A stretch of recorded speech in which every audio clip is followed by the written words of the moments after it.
King of Spain in 2009. For a complete more esteemed bio, refer to the handouts you'll have. And over to you.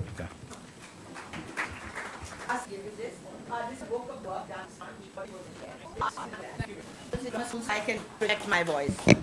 I couldn't get the book for all of you because the Chief Minister looked at the proof copy and said some of the pictures had pixelated and that I couldn't distribute it, so she's going to have the pictures replaced and you'll all get a copy because I'll send them to Assad. Okay. 4 years ago, in June, the Chief Minister of Rajasthan, who'd been in office in September previous year, constituted an advisory committee. And went to the first meeting, and everyone looked at all of us and thought, oh, God, here come this band of people who are disconnected with everything they're going to advise us on. And I could see those looks, and I thought, now, what does one do? Does one attend 2 meetings a year and forget about it, get a TA and a DA and forget about it? Or should we really fix them by just delivering on the ground with a bunch of people?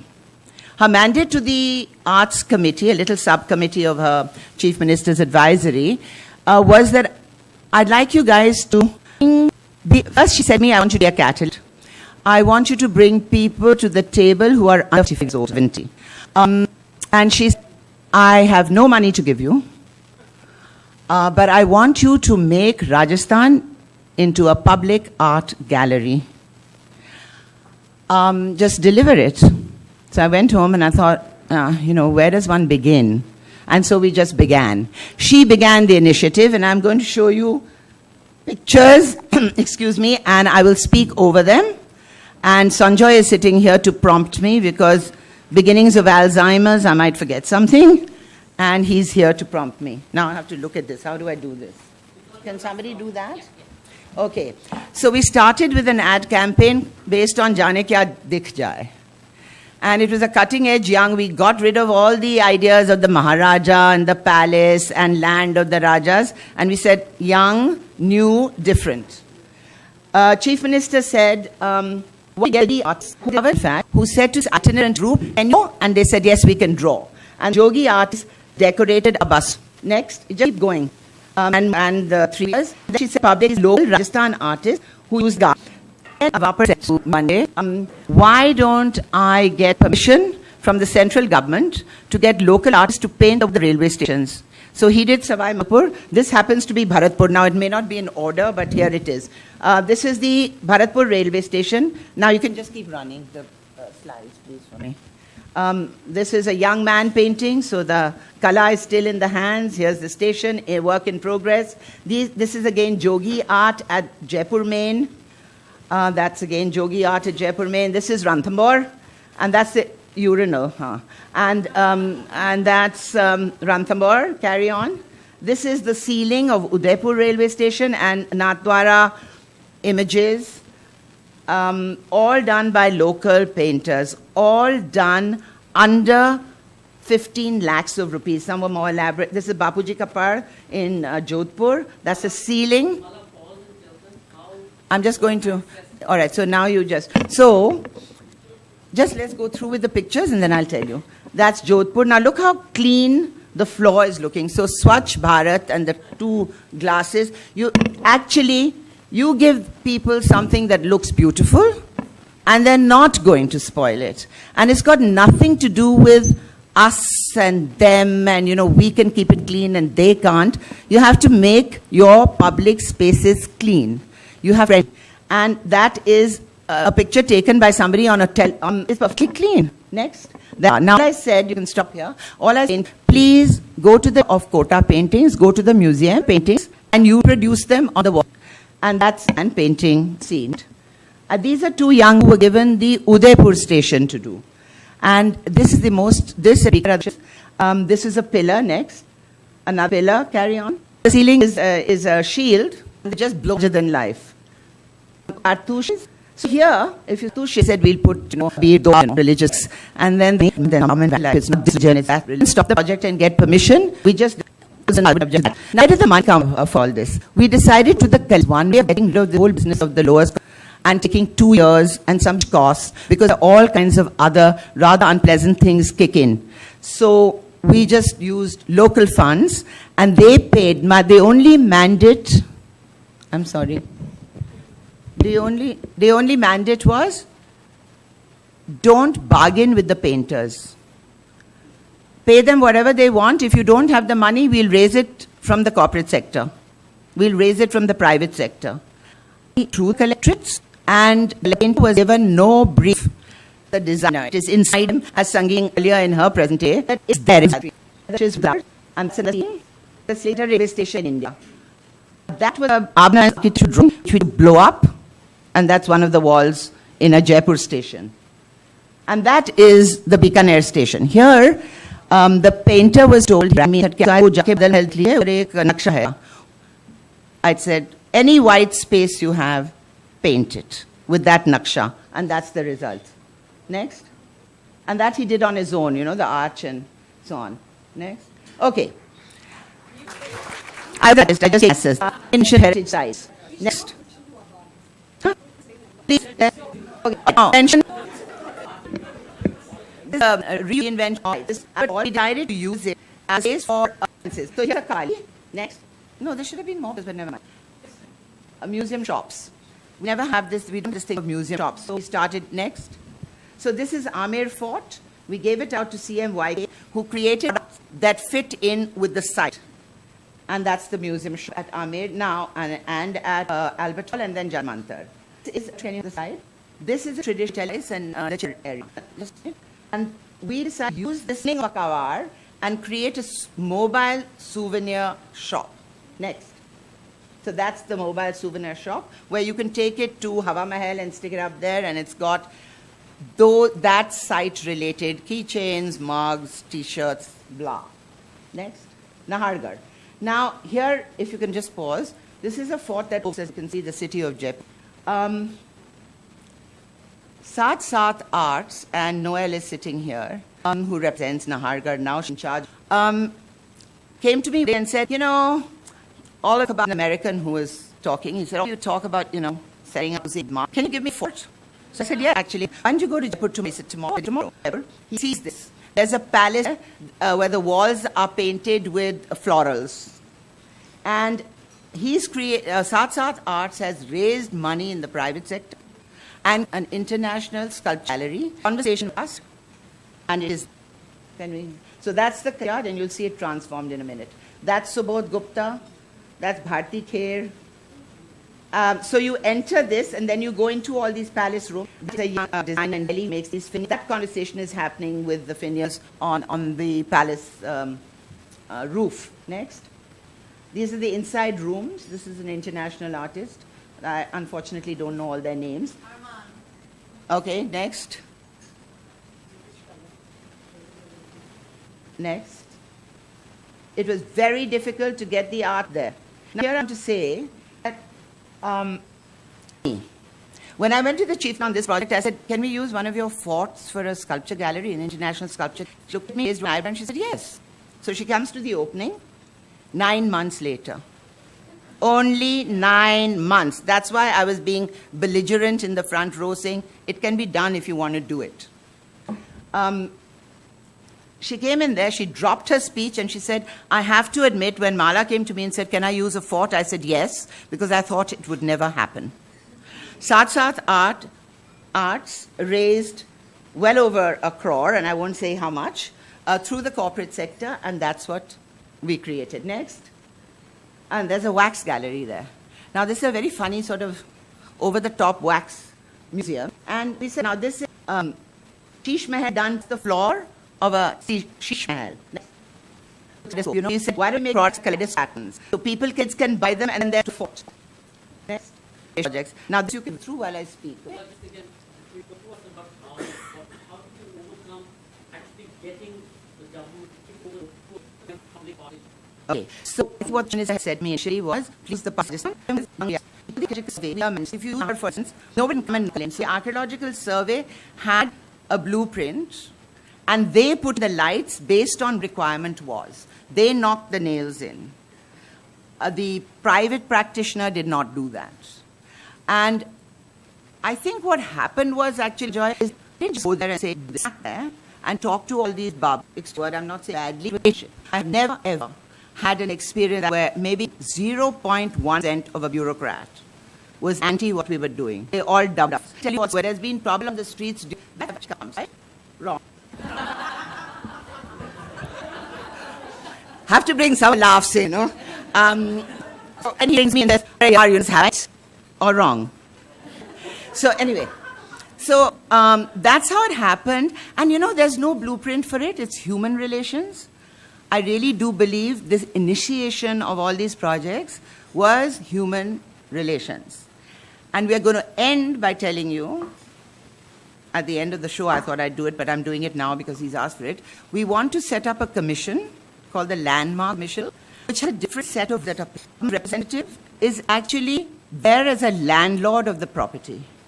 And what you do within the property lies in the purview of the creative partner.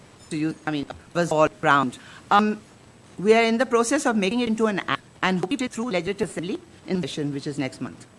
If it comes late for a lot of the states, then you partner, but the landlord doesn't do the interior, basically.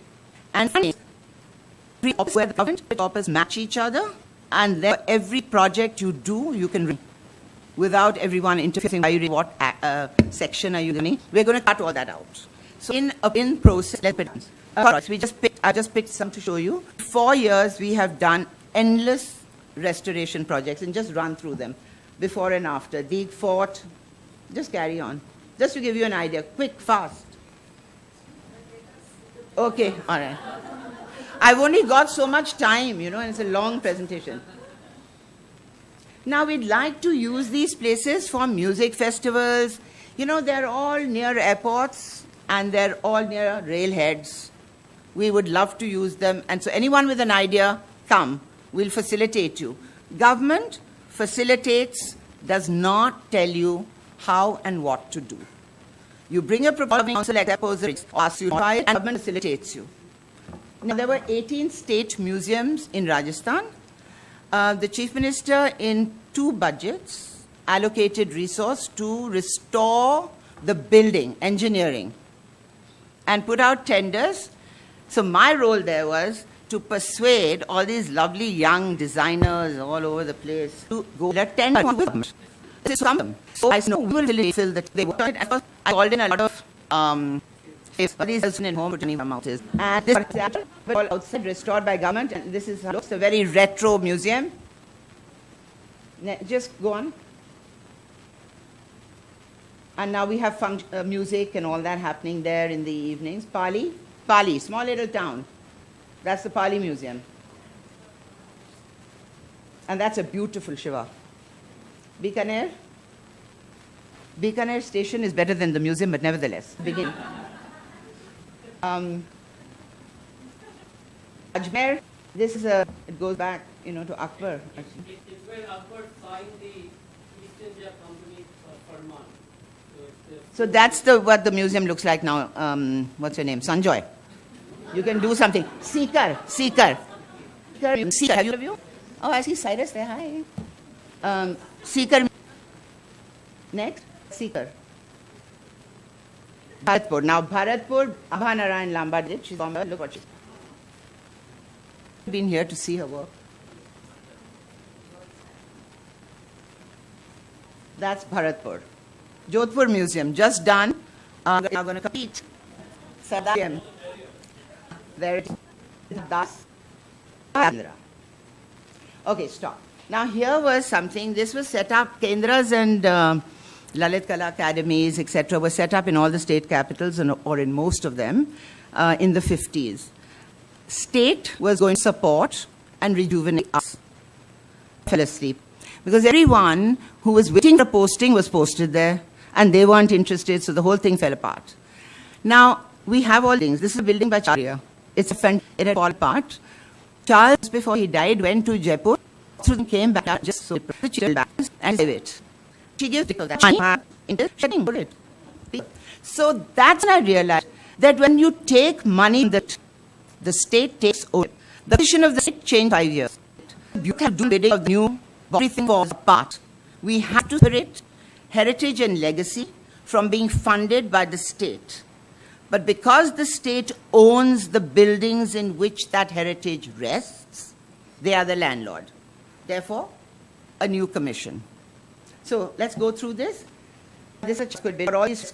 Now, we take it all out. Sue's invited. Tell you this. And she said, "No, who wants to work with government? I only make art," she said. So I said, I would really like to just come, meet the once, reject the idea. She got in Pooja Sood, we gave her a governing people of choice, head of government, 2 governments. She took all the shares, sold it to Kabadi and relaxed and started the redoing of the, and that's this active art space in Fasi. So my next, there is a cafe where all tables are and wine Charles. So we restored it back, and it's still India Coffee House there. We opened another cafe upstairs called Quaint. So you have the 2. Then now more expensive. That's the space. It's to 11 o'clock at night. There are an average of 500 to 1,000 people there every day. Next. So these are the functions. Put it together. Patricia can race through this because about it. Now, your audience is like this. Chat anybody. Today in Rajasthan, this everywhere, and I'll show you this. Sanjoy, I mean, I have to say this. Initiator of changing minds. Because I walked in a different experience my dress. Next. Then I said to what do you mean? I just take them, and music fest. Those are the people in at the Sanjoy and X and their friends who create new properties. Take it. The music festival, they push it. Never been allowed before by us. Now the pant begs for them to be there. They do yoga, they have the great drum, they have flautists. Next. Top it on rap. One. I want to just show pictures from the world music. So then I go and I want world in Udaipur, and you have to go and raise the money. He raised the money from the private sector, as did Sanjoy. I know it was difficult. We'll carry on doing it. And world music. Tasni, thank you so much. That's on the bank of the Pichola. More time, all free, because mandates open up, people are ticketing. So that's next. My post from Cuba, the world in that's next. So then we said travel photo Jaipur. I was in Goa. I met Nikhil Padgaonkar. I saw some show he'd done. I said, "Why don't you come to Jaipur?" He said, okay. He comes to Jaipur. He gets, it's called, what is it called? Travel Photo Jaipur. Wanderlust. He gets photographer word, blows up their stuff, and uses buildings. Next. There. That's how it is all across the city. That's the Hawa Mahal. And that's the audience. Then we said we've got Khadi clusters in Rajasthan. They were all dying a natural death. Next. We got international designers in India to buy a minimum of 500 meters of Rajasthan Khadi, 8 special collections, which are then showcased in fashion shows for 5 days in Diggy Palace. We took it. We had a great response for buying our fashion shows. And we all in, I hope your name, we all in and give them to show theirs and sell them and make contact with buyers. Craft Pavilion. Carry on. State Archives, next picture. So, this archive was built in the dot. Now this archive of Rajasthan. Anita Singh one day. I told her, I'm doing a project on files. So Rajasthan will feel all the files, every of it. And she put her camera down and said, make this and be a museum. We're putting it in the National Archive. Next, Film Archive. She stumbled upon this Ajmer. 5,000 films ranging from bicycle thieves to North Sea generation before a film theatre. And this is a viewing theatre. A new building has been created. Everything's going to be digitized. Blah. Next. And a man who spent 10 years doing this to make sure that everything is okay inside the tin box. So he's been given a Raj Puruskar. Next. Now, next. This is an art school that was set up in 1800 and something by the Brits, by Henley, and it had fallen apart inside. Next shot. Next. This is Jaipur. Sorry, this is in Kishanpur, Jaipur. Next. Smart City entered. took the property and restored it just to what it was. Just roll these shots. That's the space. Okay, stop. So she said, do something with this. So how much money? So I said, okay, then we do. Because for a museum, you need money. You need a museum of legacies. So this was then done. Let's do it. We give away these halls of charge for the first year. And people who are collectors can bring their collections in this museum for a year, 2 years, and we have a loan agreement with them. This was the opening act. Next. So I had till one of the halls, so I just made 2 very large and hung them there. That's the entrance now. Next. That's the courtyard, and that's where I would like Kruti to take on a project and use this space to do what she was doing here in Dharavi, do it in the old city of Jaipur. So I'm inviting you to come and do it if you're in the audience. Next. That kind of work done in Rajasthan, that kind of carving. This is Mitch Kreit's gallery, and then just show you a piece from there. Next. These are all private collections. Next. That's a Pichwai gallery, Pooja Singhal. Poor thing is that we've got exactly 6 days, and she delivered it. So there it is. Central jail for women. Now, next. So this is, please look at the floor. How beautiful is that terrazzo? That's a jail. So I said that if I'm ever arrested, please see that I'm transferred there. So what happened there was I just said, I'd like to see the jail. Because I happen to know the head of jails who was a SP in Savai Madhopur 20 years ago. So I went to the jail, and that's what I saw. These are the makings. Next. And why some women are murderers. So I said, how are you a murderer? So she said, well, my husband beat me. My husband beat me. One day I pushed him in crack his skull. And I want to go back. I'm making a crash. Please look at 4. See how clean the one was coming. Next. That's the fans. He's noticed. It's a jail shop. So that's the jail shop. I said, you like all the shop? And said, Ashai. They give gas to paint some funny clouds. And they make this furniture, the men's jail, they make the Navar. Everything is made by them. The vegetables are grown organically in the jail gardens. We just started a whole thing. Next. Next. And the walls are all painted by murderers. Next. In fact, this dari maker, I just said to him, I said, aapke haath mein bahut kala hai. And he fell at my feet and said, 7 logon ka qatl kiya hai, madam. Next. Next. Next. That's the man who said that to me. He's gorgeous looking. Look at it. Next. And that's the shop. So the shop had bathroom tiles white and grey walls. I said, what's your budget? So they said, madam, you'll have to go for tender. So I said, no, what do you have that you can give me right away? They said 18,000 rupees. So I paint ceiling or the wall red and paint the black and stick it there, and that's a shop. 18,000 rupees flat. No designer. Next. Those are the daris. Daris made in the central men's jail. Next. Bikaner House. So Bikaner House, next. Iconic bungalow. It was the bus adda for everyone going from Delhi to Mayo and Jaipur and blah and blue. She restored it. Stop. She restored it and said to me, I don't want to do with it. I want to Bikaner House to the people of Delhi. I want you to make something. So I said, okay, we'll get an international center. Right? Started. No money. So I got Vivek Sani of Kama. I said, I don't care what you say to me. You will go fill the tender and take that shop and pay me the rent. So he did. That's the shop. It has room next. Chor Bazanga Shutter, I said, you owe me big time tender. I went to every single top-notch design restaurants. A.D. Singh, Ritu, whatever, Italian, all of them. They said, no, what will be the footfalls there? Nobody will come. How can we do it? And government. So I said, okay, fine. 2.5 years later, Eddie sent me an SMS saying, I really regret that conversation with you because today this is the only hub in Delhi. Next. So, Bikaner House, it's money, and in the first 18 months we generated 1.5 crore, which all back into the content fund of Rajasthan. We didn't have any money to buy a bulb. So that has to be restored and restructured so that it becomes autonomous. And the money generated remains with it to do more exhibitions and so on. And so carry on. This is the outside. So we have shows, exhibitions, music recitals in the garden. Every day something's happening. To say book till April next. Next. Sit-down dinners. This is Gudda, not us. I mean, this is Rohit Bal. Legion d'honneur events. Next.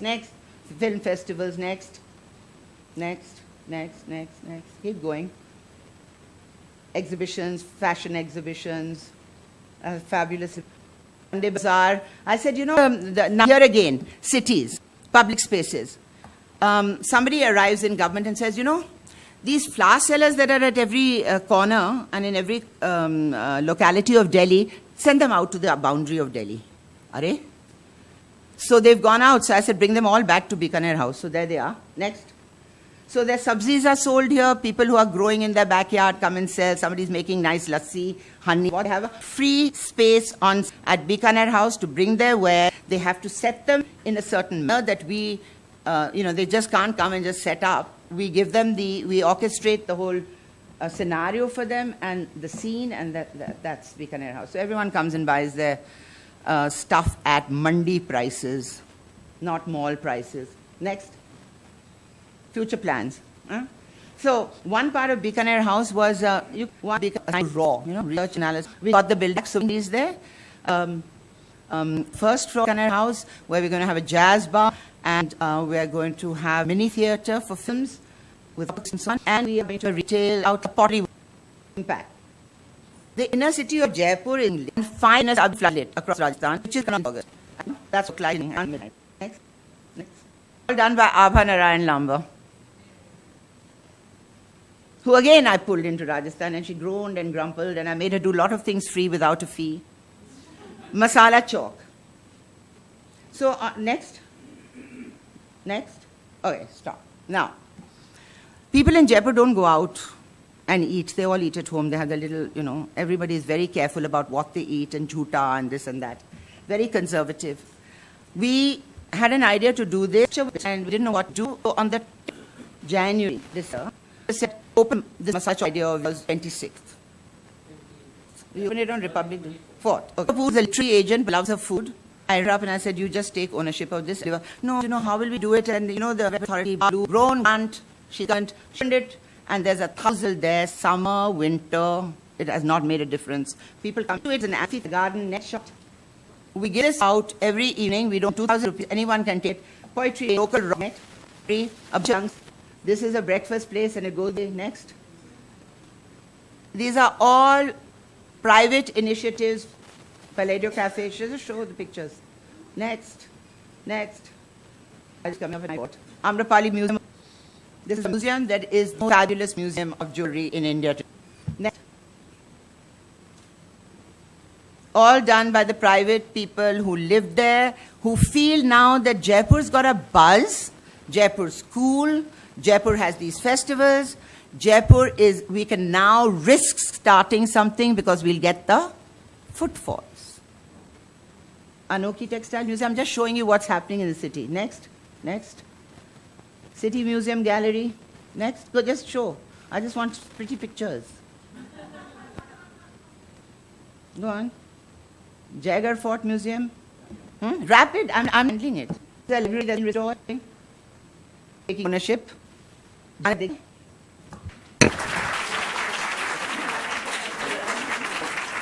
You know, not very much to see government, and it's something that we've been shaking on for a while, is because wanted everybody here, state governments to understand that it is possible.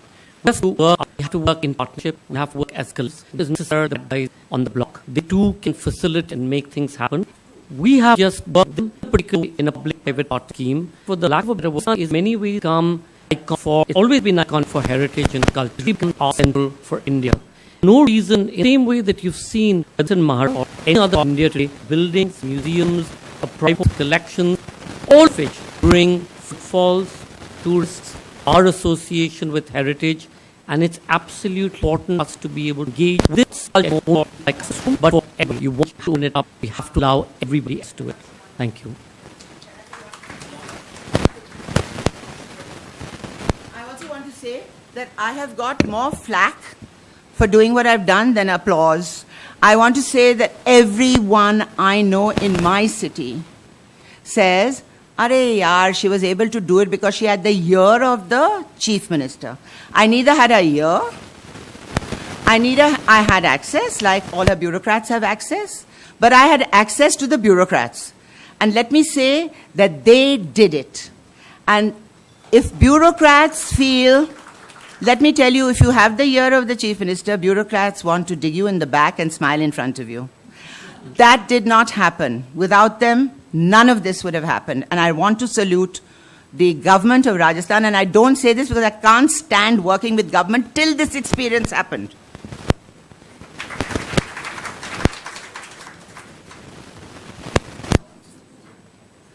It's could be tough, but anyway, Vika, I think this was more. Now to the by start in and items in article Julia has also joined Delhi with the injury of management fraternity. She created stress in 2007 and 2014. She founded Start Art India Foundation, India's first platform for urban and public art.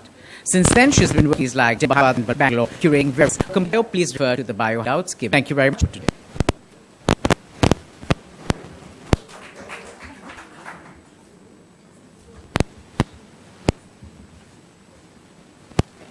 First of all, hello.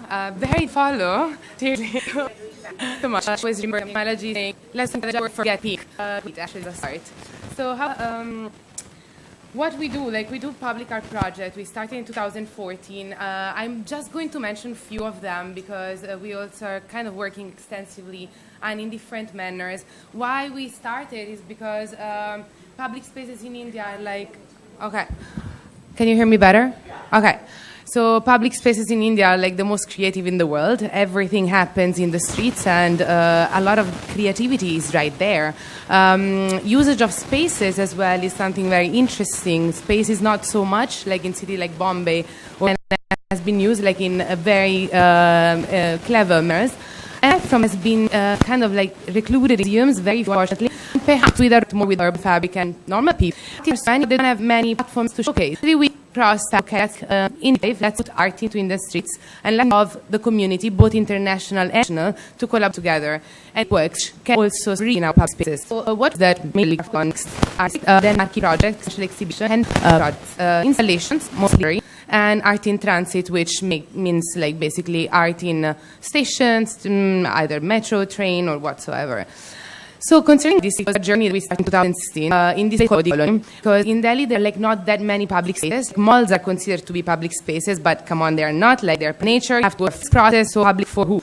And really, like, that is amazing. But I mean, basically roam around the night in the bars by walk, trying to discover new place or project. Amazing. This is like the last colony built by British. Very well organized, large roads, scenery, pedestrian friendly, belongs to the and therefore no visual pollution of on boards, Starbucks, not of gentrification. A lot of time what happens is that you put street art instead of doing that, all of a sudden art coming in and then art is getting out, being super expensive, and this entire process of gentrification goes on. We didn't want to trigger something like that, therefore we work with the government a lot. At times it's easier, at times it's more difficult.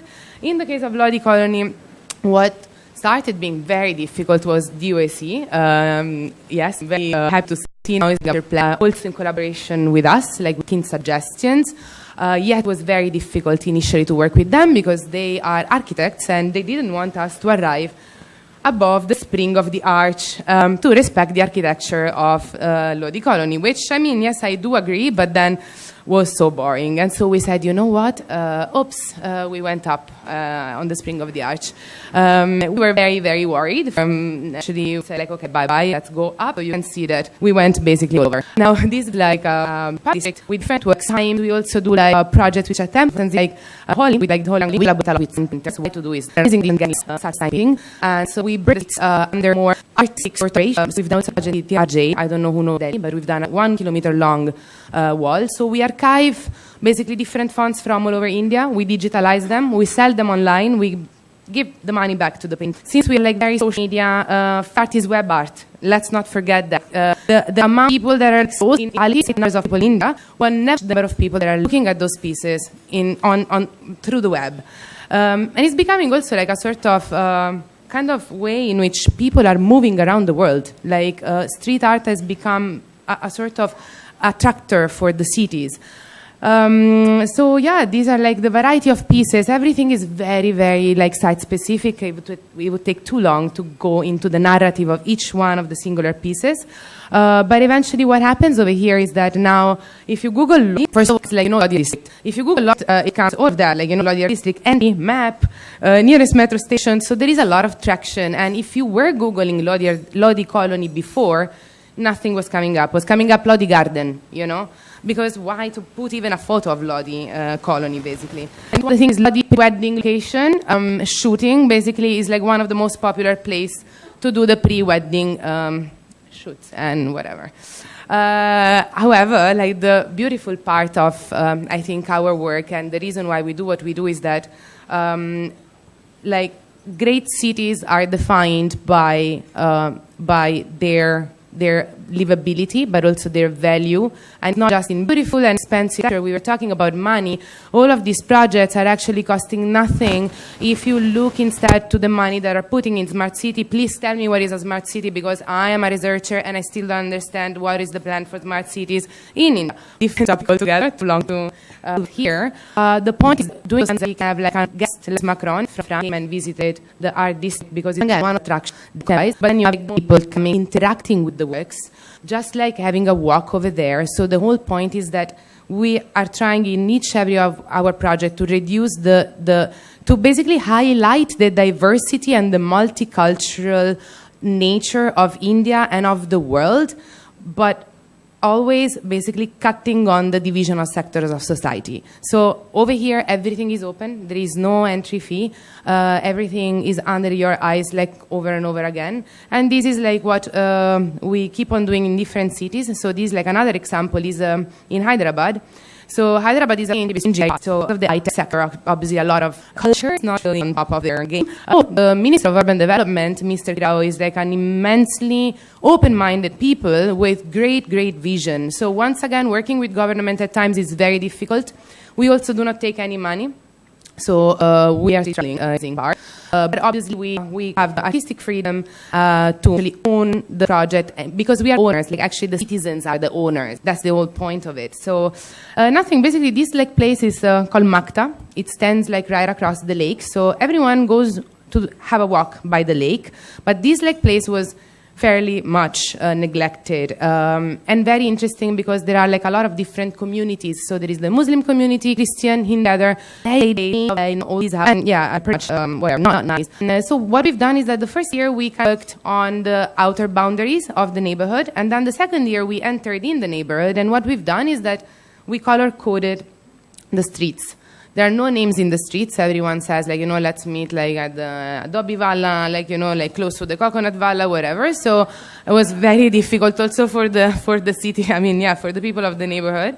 And we kind of wanted to create a emotional and geographical navigation. Emotional, why? Because there is no nature over there. Like there is not even a tree. So a lot of places are really like, these like big kind of squares with walls. And we color coded because it is like lightness and also like freshness. Yellow, like, the yellow gullies that are like very tunnelish, narrow, like no detail at all.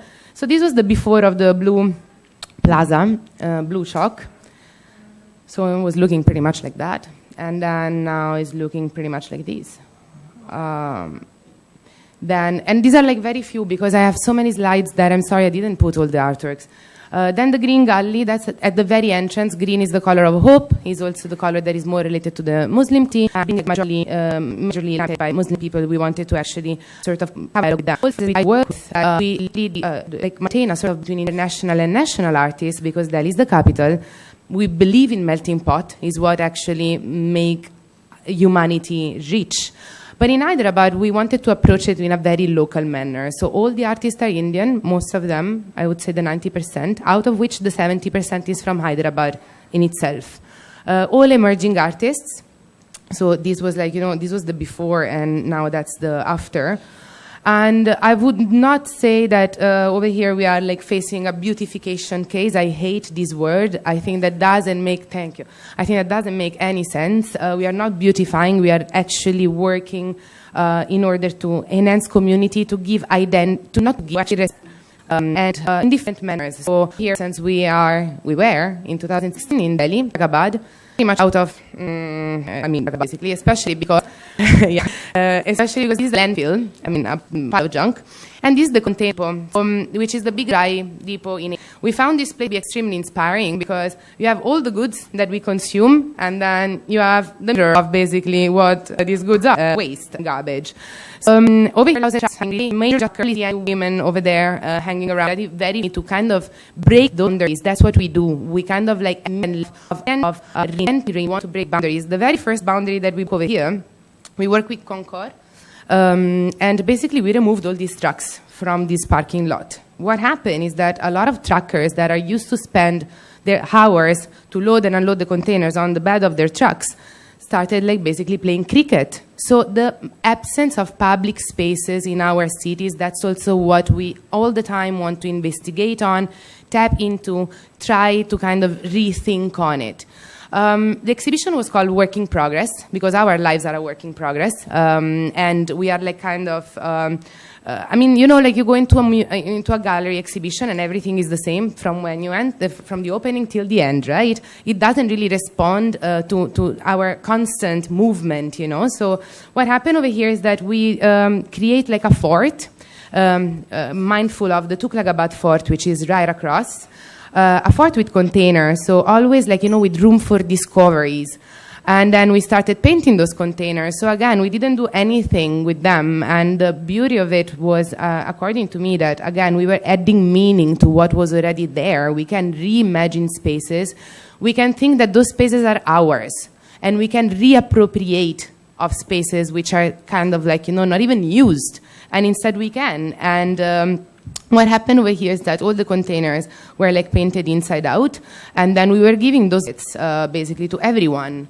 The work in progress jacket. So a tracker and Mr. Rajiv Sethi, who we had the honor of having with us for the opening, were all the same.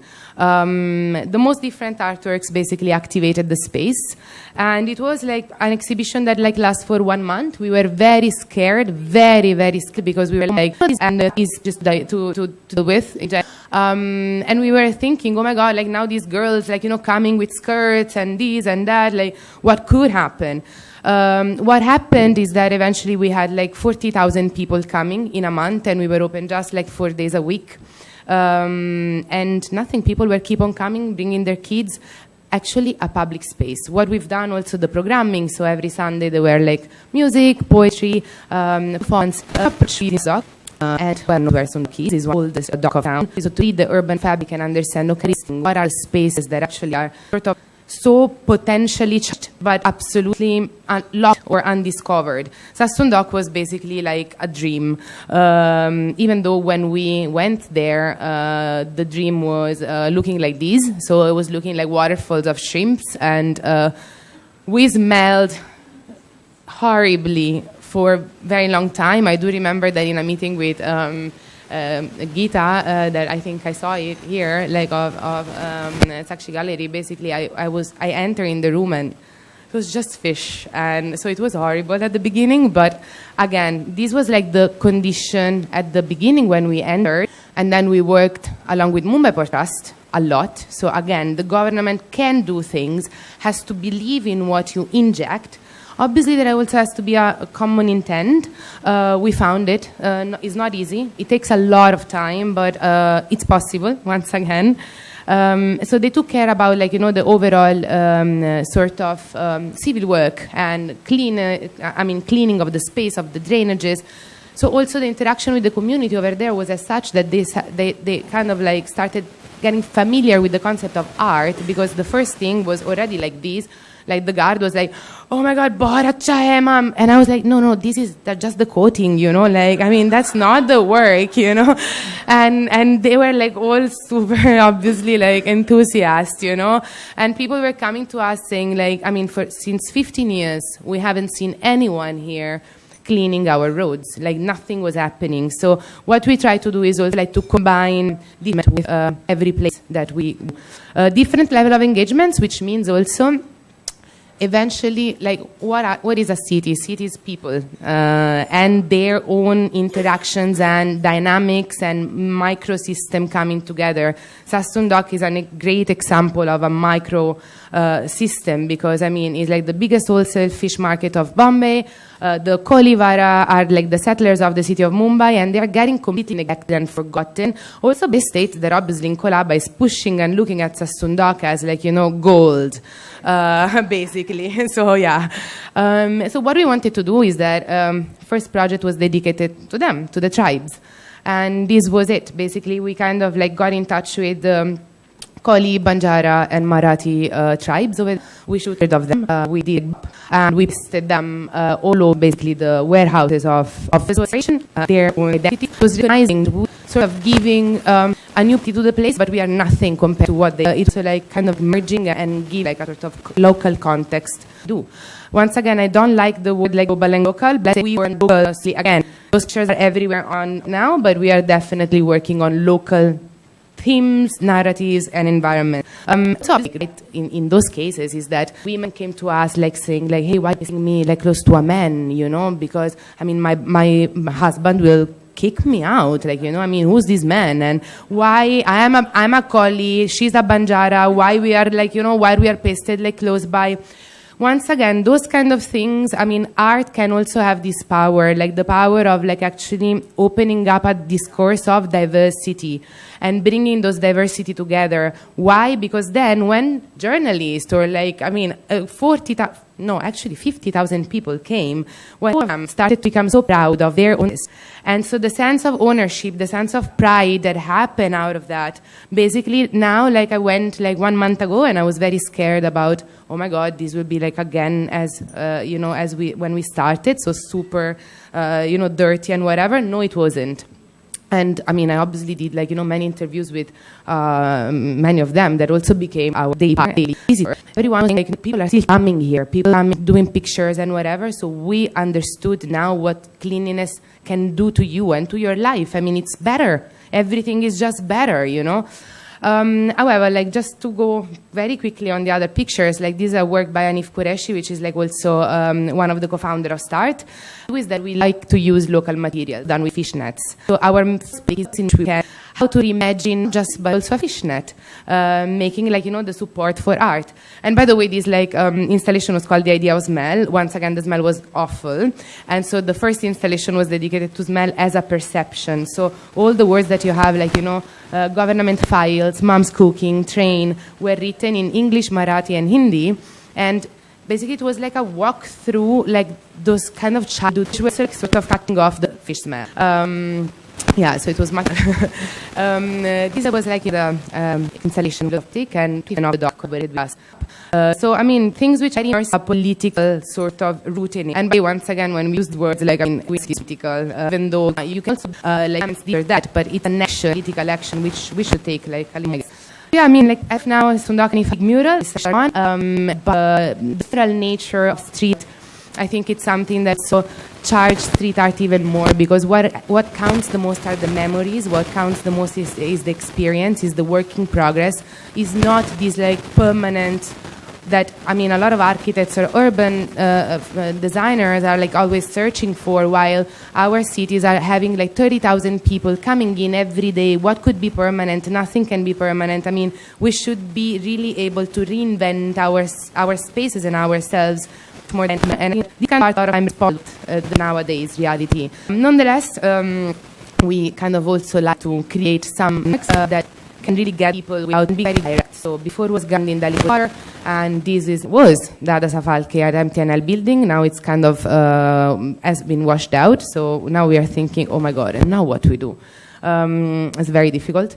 And this is like Churchgate Station, again, another sort of landmark on a landmark. These are also the ways in which, I mean, again, you give like a city a contemporary identity, because again, I think that the work that we do should be tailored for tourism. I think that that's a dangerous idea. If it works for the citizens, it will work for tourists. But it has initially worked for citizens, and because it's the tourists. If everything is orchestrated in a holistic manner and impacts citizenship, tourism comes along very well. That's again those kind of like iconic American and back whom people mix the city. That's cute. That I I would like to sort of like finish my presentation with. And also coming back to traditions, this is like okay. So this is an amazing tradition of Bollywood painters, which now is getting again over because I mean everything is getting printed. But politicians or actors and actresses were taking these large cutouts. So like famous people, we invited Aunt Maria, we invited like Uncle John, and we installed these like cutouts in Goa for a period of 2 weeks, a with Serendipity at Fest. Now Auntie Maria is in La Défense in Paris, actually. So Auntie Maria is traveling. Like it's super international. So again, like cities and projects are made by the people for the people, and this is like what we should always like I think remember when we approach public spaces. Otherwise, is art in public spaces and not public art. And what happens also is that eventually when we do this, we have to shoot and not read me. Thank you so much.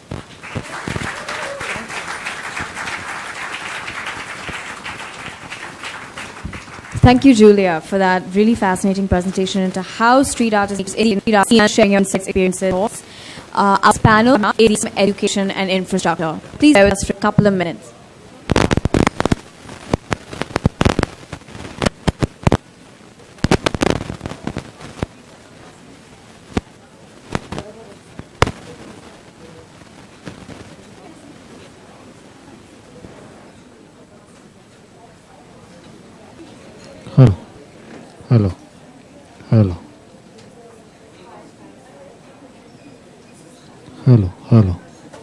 Hello, check, hello, check. Hello.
Call them up. Are they ready? I'll give you a minute and then I'll call them up.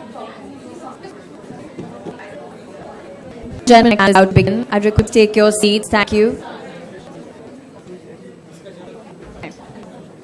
The ecosystem education and physically based mentor and creative head and studio designer studio. Excuse me.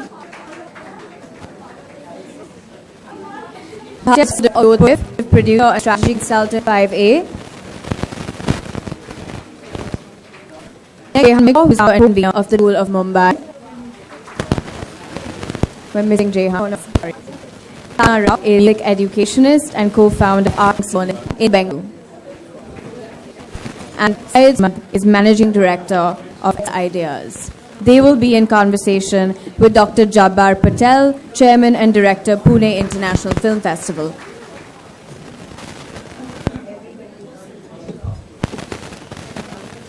Welcome, panelists, and over to you. Ladies and gentlemen, requesting you to please take your seats once again. Thank you.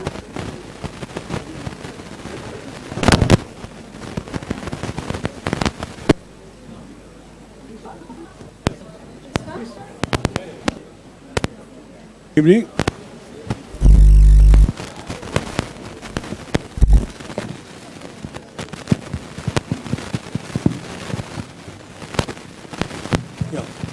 Good evening.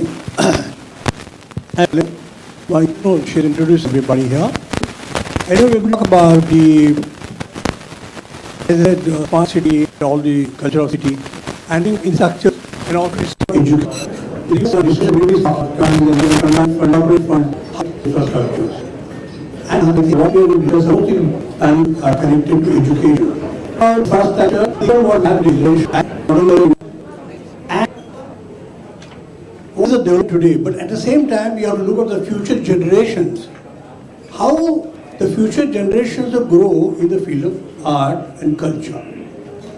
Well, regarding these infrastructures, people will start it.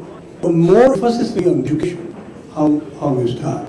So first I request Dan, who is dealing, very important thing is having schools as a mentor.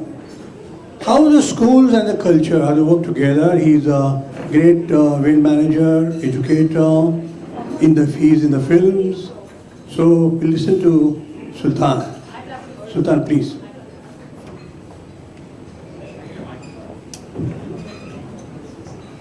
Hi, good evening everybody.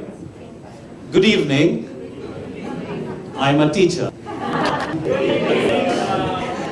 All right, just to get the attention. So I'm an educator, and I believe the kind of focus that our country has, and in most parts of the education means it's about 8 years. Putting the 8 years, our kids are not fit for any kind of. So the kind of work that I used to focus in life was right through schooling. There's something saying the fact that kids and itself. So that's the case that I've spent a lot of my life doing. I started as a debate teacher, and I wear several hats. I related to life skills education. And run a company called Crayon. That's how I know Center. I'm a part of the events industry. For the past 10, 15 years, we've created some of the largest kids events, whether it's LB or the Holics, the Pogo Amazing Kids or the Dash. A lot of events because that's the engaged and in their experiences. I run a project called School. Very proud to say the largest producers of short film in India today, having won 6 national awards. I have 1.5 million films that learn life lessons. A project called Cool Cinema that work on. Apart from that, today I'm going to be focusing my thoughts on one particular area. I don't know how many of you are aware that I live in a country which is 1.7 million schools. Not children. I'm living in a state itself which boasts 3,000 schools almost. About creators of excellence and about centers. My heart always goes up to that kid in Aurangabad or that kid in Kolhapur, and in my life I don't go out to them. So a lot of my work is very education, and art is an integral part of it. During the course of today's work too. No, I to Deshna. Most of the work is the visual art.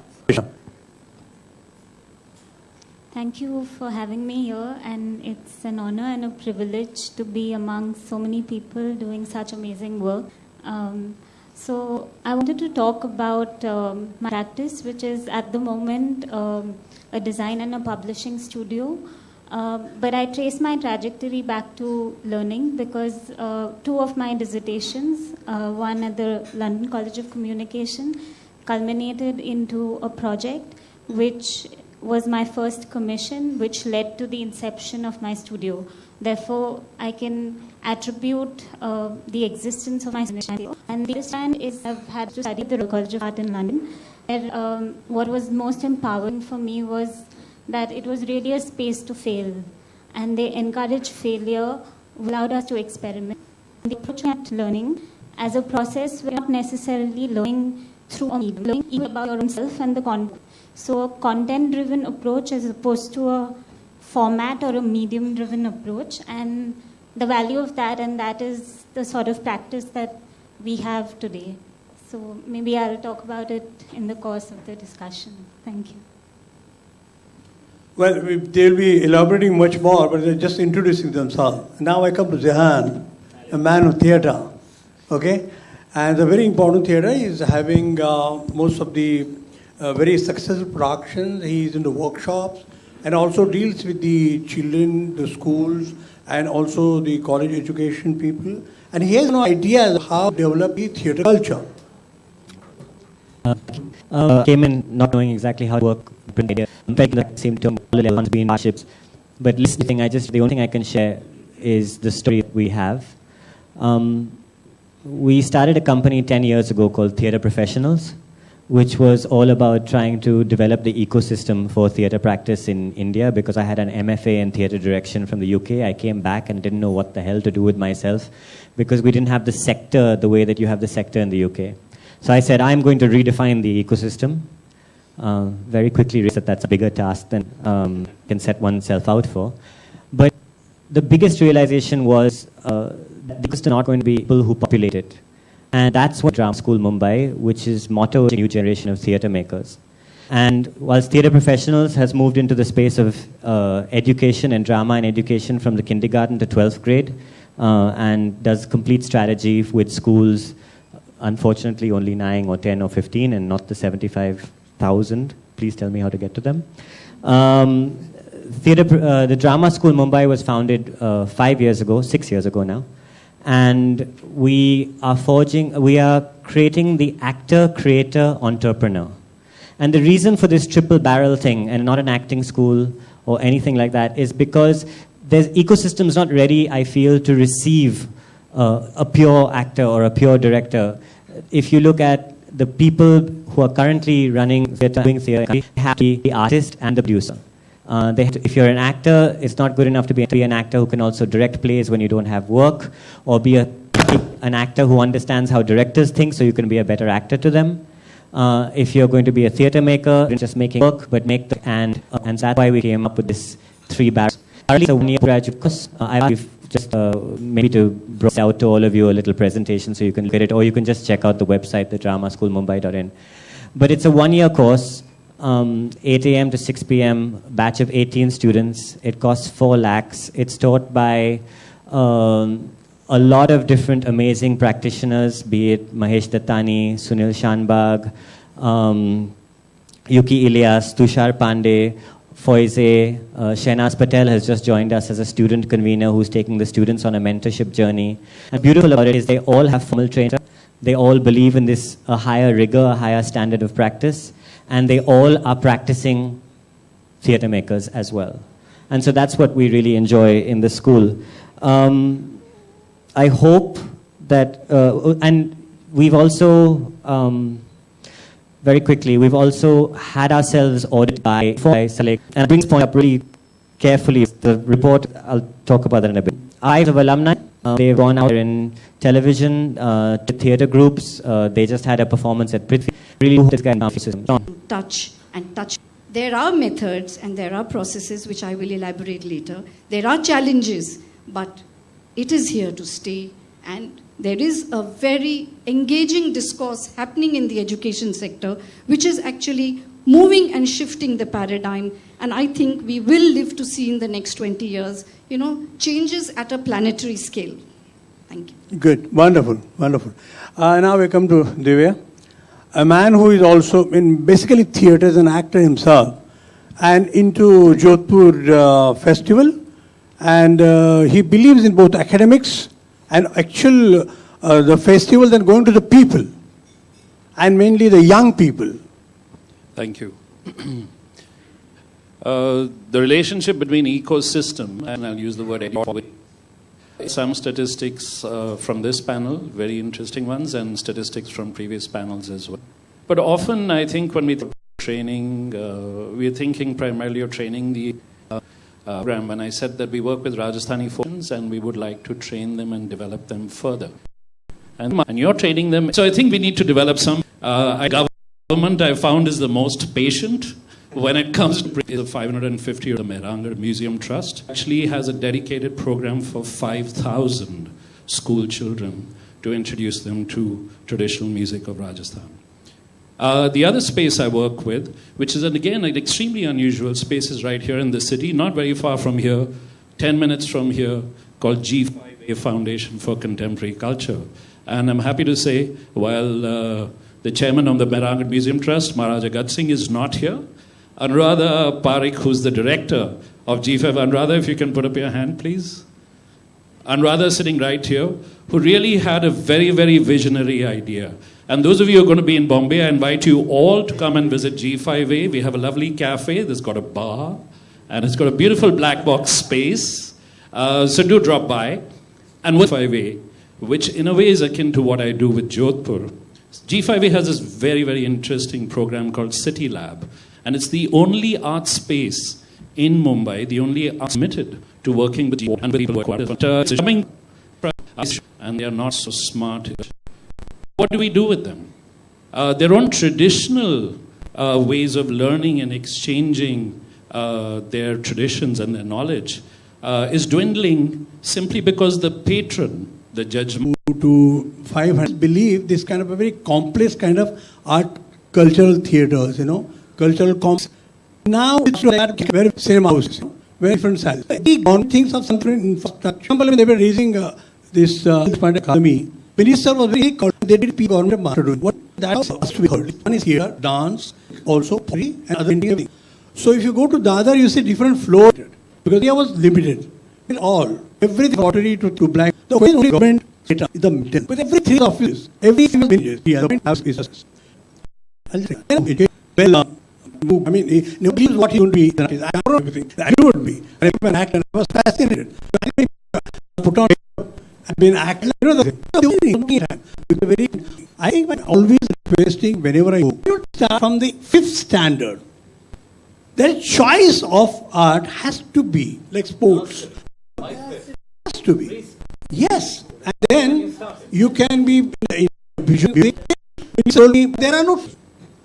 Now I say, okay, I'm Kumar. And here, people should understand different pieces, sitar and sarod. How many people is there? If you ask me, what is this sitar or sarod? And at least from 5th to at least 10 ragas introduced to people, at least what we did. Now, exactly you say, at least when you to theory. This will be with I was very accurate. What there was a loot. Because I could see, but not killing schools. Now, I come to one more chairman of the Film Institute. And what I did was, we have 5 universities and the voices. And these enrolled all today universities are very and all these 5 universities are mine. And the age group of my delegates to 11 students and watch world. We have worked on that fortune. Many people from Europe and America, they have their workshops. That's how and those who are into non-art, they also start getting into some. My last bit of it. Now, is mine. MIT has a very legendary name Raj Kapoor. Raj Kapoor has own he started film. Along the 25 years, he got and he started the outdoor thing. And after when I died, this Animation Institute. No purpose here after me. And that is started. There's something like a very holy Sultan. We have a school of design. There's Sangeet Academy where we have dance and music, where Lata Mangeshkar is the chairperson of the Sangeet Academy. We have next year design. At the same time, we have commercial and everything. And now, what is idea of bringing this and art education is one of the things students understand. He understands the production design. What is school of music? He has more importance music from the music school, and that is how the movie feel that in this what we should have. There are exposed to all disciplines, but today art solution theater has a design, it has costumes, it has literature, everything. So I think our student, okay, what happened in last 50 years, 60, 70 years, but definitely good. We have National School of Drama, we have Film Institute, everything. But now what we need in future, I think, is the art education with each and every discipline. A film is not the painting. That is how, as Sultan art at the level of the school, that is how. I think a few facts and I with a lot of responsibilities for long I got the vocal and SBSE of the start nothing more than but what prepare your children so that then repeat the content school because enough break them and create their own lessons. Got numbers who decide how in the sun view number exam school are doing fabulous work when it comes to art. Just a look at the schooling behind up. So you have the school the principal who got okay. And recent fact part of Chidanshwar for the ministry he has brought down the curriculum 50%. It's actually take a couple of years. What are we going to do with what children are going to do? 5 years the line. There's life education, there's experiential sport, and there's technology learning. That's what they do. They've not included art and aesthetic. We didn't wake up. We were very busy doing festivals and music. You will have to work at the policy. You mentioned that beautifully. My experience of having worked with women. You go there, plan, I'm going to work. The 100 do a risk, you may show it to you. Now he wants to take a risk because government officials don't take a risk. Half the others don't want to take a decision. So help them with that process of making that decision. So I can give you examples. I live in at 5 years, you and I studied civics. Single is that must be civics. So it's not brick for art. Because it. And the moment you standardize art, what happens in Udupi, Karnataka, in Karnataka, or in Karnataka, or by the way, he's the 100-kilometer race. Each over 1,000-year-old. Rick, got to be looking at edging sport in this country. And I've seen from in the past 10 years. There's a lot of action, a lot of activity that happens. Right, the FIC is involved, corporate involved in a big way, and those that I made to the head of, when they launched the Kabaddi League, I was studying a pan Kukreja who was heading Star Sports, and hey, let's start a Kabaddi League, but do you know what play your Kabaddi League is going to fall flat? Oh, and that's the start of Kabaddi League, which my team organized across the country. That's how you build it. I was just one of those points. And other players. However, the Mumbai Marathi Sahitya Sangh, where the drama school exists, gave us the space for free because I went to them with a small pilot idea and only later on started charging us rent. The Department of Culture gave us a grant at some point.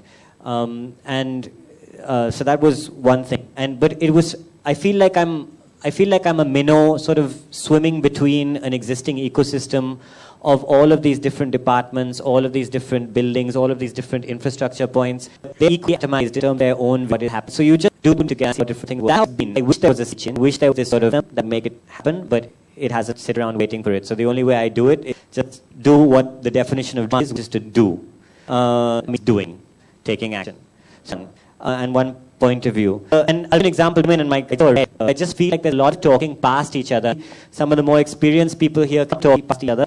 Because I just crossed to you, the one that created a math collaborative action, and I came in this. It's on page 5 of this. I'm so angry. It's on page 5. Okay. The National School of Drama is a standalone, publicly funded theatre school in Delhi, which is not adequate considering most of the actors hired films after they graduate from Delhi. With seats available at the NSD, a number of talent mediocre schools that charge a high fee. Background of love patrons, well-wishers. Okay, here schools should be reviewed to teachers to combine schools which not necessarily impart the required. And I was like, no, they're not there. But the whole, I feel like it came from a room where there was a working meeting, and I'm just like, who's having the conversations in which a report like this gets generated? And it's not about the who's who. It's about the who's doing. Don't complete that sentence.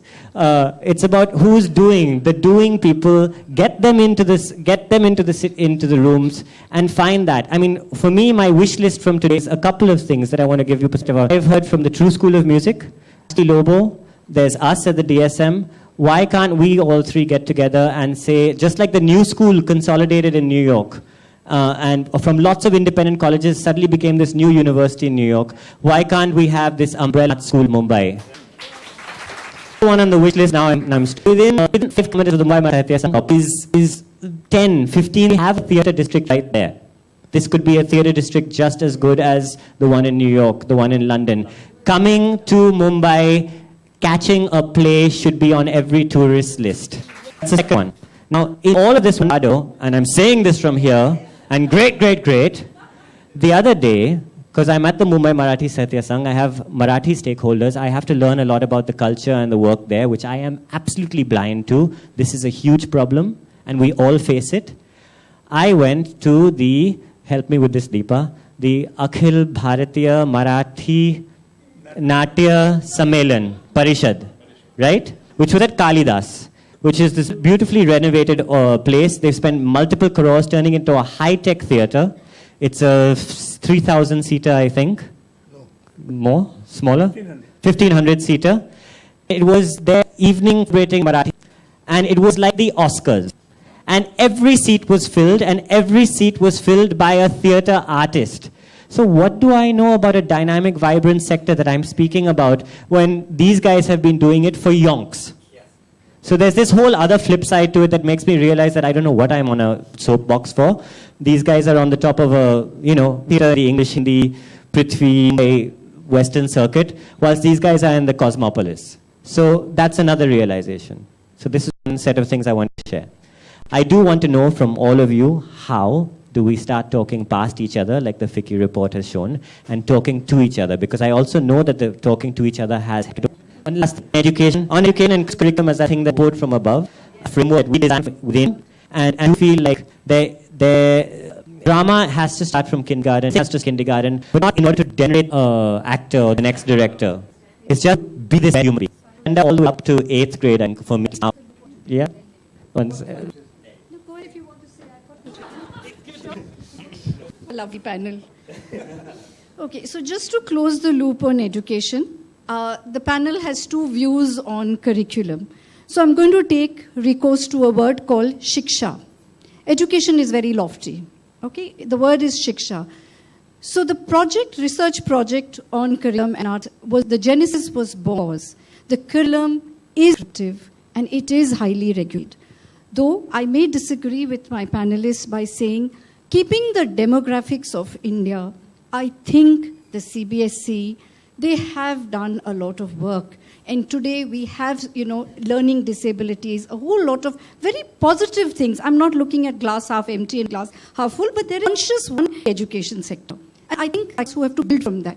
So then for this course, the stakeholders in the curriculum design changed. It became parents, it became teachers, and it became students. So the traditional was to use infrastructure of schools. So happy if you went as an arts educator, go to the conservatory. In our case, a 9th general Veena play and the Bradhwani and kinder music, a children's-based curriculum based out of 70 countries. So the learning curve, we had a teacher's cafe to dip into our resources. On the education sphere, the biggest thing that we have to make is government on examination needs reforms. Because that is only percentage. The entire examination system, if it comes into place, no matter what the curriculum is, there will be positive growth. Thank you. Hey, I just have to add a point there. CBSE is 15,000 schools in this country out of 1.7 million.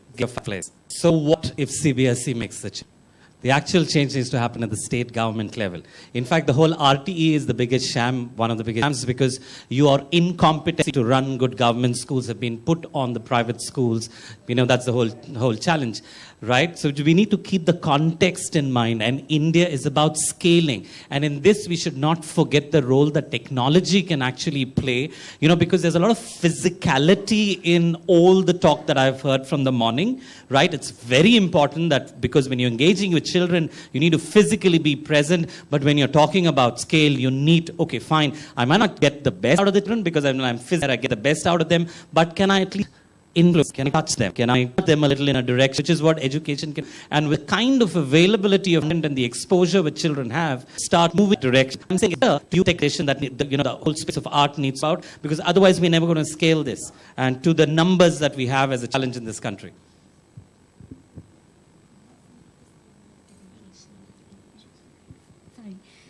So just to continue with what they were saying, and I speak more from this of a student and a teacher because close to that side. I think we look at it something as an outward stimulus with an inward to an outward process. And the exposure to some of the education learning spaces that I've had, especially the Royal College of Art, I keep saying it only because the experience was very, very enriching in a way that I could find myself. It's a space that safe, like it. It's very hard for me to put in to spaces because of not finding this kind of a safe space. But I was fortunate to be connected to a bunch of individuals who were in the same plane, and it led to the inception of a foundation called the Story of Foundation. A couple of my colleagues are here, and the foundation was to promote informal learning. And then is learning you've learned. It's like you do an experience, come back realizing that you've learned. So this kind of a space is what I hope for India to have, of Bombay to have, because that really allows you to grow. And I spoke about this idea of content and format. And all of us have likes, dislikes, and all of us have causes. All of us have things that are close to our hearts. So all of us picked on even one of those to kind of carry it forward and use infrastructure, education to have a voice it might be a model to explore, because all the time we are bracketing ourselves into music or dance or drama or art or visual art. So I think this approach will have its own merits. And for me, the whole trajectory has been connected to water. So my vision was that I was looking at the lakes of the in London, the Ganga, and I'm back at obtain permission to document that Ashto thrives on and was born because of. I'm able to publish 8 volumes in 2 documentaries, and it's a project that continues. So and that kind of earned the attention of somebody who wanted to make more work around it. And of course, water then translated into culture. And now I've worked with the communities there in the slums. So that water threat, all the projects that we get, while that was the intention, it's become that. So I think it's also interesting to let people really think where they find meaning. That needs too much of, it just needs safe spaces to fail. And it just needs, we need permission from society to allow us to just who we are. Great. I mean, can't help but endorse everything that you're saying, which, you've used the word catalyst earlier. Somebody else has used the word facilitator. So I want to drop the word education and teaching for a while. Just a question, how many ATSA fellows are here? 1, 2, 3. What is ATSA? I was waiting for someone to ask that question. You see, the things that she's talking about, I think what we are all alluding to is the problems and challenges. Also, the way in which Sanjoy works is one. Mala's managed stuff. I remember me, a Sood of coach, to the OPJ in 1999. I was trying to figure out a way to develop an management curriculum. And this is 1990. Hard. We had our management curriculum. I mean, it was way ahead of its time. 11 ago, our management program faculty for 10 years. Pooja has been running it for years. I think there is also the need for facilitators, for producers, and for, I wouldn't call them workshop conductors or teachers in the arts, but it's to find people who understand the kind of thing that Deshna is talking about and making that much more accessible. Tools are not, I think it's not a moot point for me. Spaces. I just want to share one more point of the work that we're doing. The work in Rajasthan has been going on for 15 years, and we have a lot of success stories there. But what's in me, we started working with Worli Koliwada, with young Koliwada, and you're talking about people, college-going people, young people, and it's not really a slum. I mean, it's just it's a low-income space, but it's not a slum. And we did a theatre workshop there. I'm visiting faculty at the School of Drama in London, the Central School for Speech and Drama, and we have a research project on. And what was fascinating was that these 8-year-olds had never, ever theatrical experience of any kind. Now you're living in Worli, about is me, because the big screen, they didn't know who I was, which was a revelation that you live in Mumbai, you live in a place like Worli Koliwada. You imagine maybe these are the people who would actually be seeing movies, etc. They don't even watch movies. And this is Mumbai, forget the villages of Rajasthan. But point making is... You're talking about the schools and the schools far exceed that number. I think you're talking about cities across this land. This is quite amazing. I mean, quite people touch. I mean, check the things Mala is doing, projects like Rihanna is doing. It's amazing. Because touch the people. And there are many people who are untouched. So many people. And there are many more who have been closed and they can't access it. But it's not. I went with that. 2 questions? Deepa helped. I think when we're talking of education here, we're talking in a very formal sense that you train kids to, become practitioners or whatever. I think for me, a very successful experiment has infrastructure and education has been Ninasam, where a person took up where people learn to appreciate, to perform, to be cultural, take their culture to the world. No, I just mentioned, I think you some is a cultural Hegdu. I just giving a credit now, and he started having film and just sort of farmers who have done Hegdu, which into now they have a formal third, they have people coming there to conduct workshops, they have the farmers who have learned to perform. Everything, anybody interested in culture should visit it. I've seen them, and because we to give our students perspective, based somewhere inspired by the Ninasam. Yeah, and they used to have plays, films by international, and people couldn't even read the subtitles, so they used to have Subarna himself or someone else actually translating in Kannada while the film was on, and the response that you get from people is wonderful. I think everyone should go to Nidasam once like a pilgrimage. One last question. Yes, you. Hi, I'm Shreya. I'm basically engineer. I shifted to the sector just I'm doing preparation. So I'm working in government schools, Mumbai and Thane. So my question is to the two of you. One is that for the kids who come to these BMC and TMC schools, they're from the slum areas. For them, the basic need is survival. So how do you present to them the idea of dramatics or any puffs for that matter? And secondly, even for people like us who've gone to the private schools, convent schools, how do you just motivate the students and the parents to take up a career in the creative industry?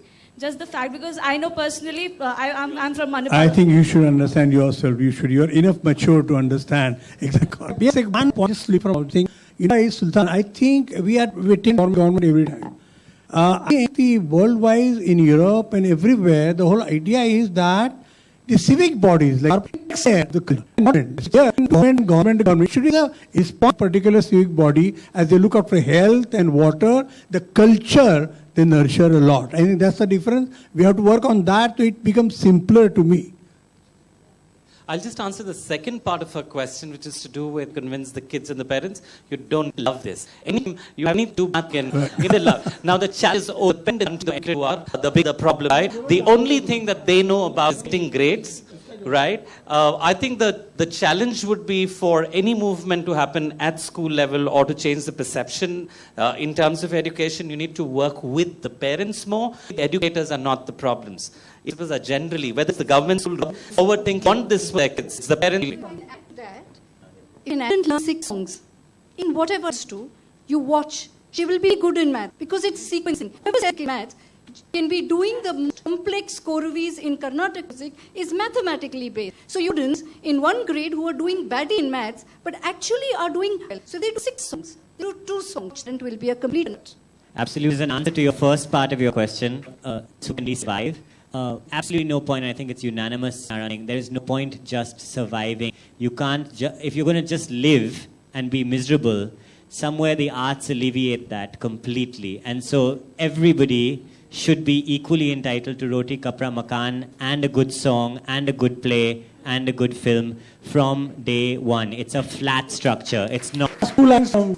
Yeah, because the first question, which is so fully remember that pervades right to even some policies. We have National Prominent Guarantee Scheme. I remember the Panchayati Raj minister in Rajasthan about 9 years ago and saying that a whole bunch of musicians who are out of work and can do every school, and we'll give you the 180 days of time. We will expose. Hang on, yeah. So do that. Why can't you income? Don't have trust, etc. And he said, but said, what does it mean? He said, let them become.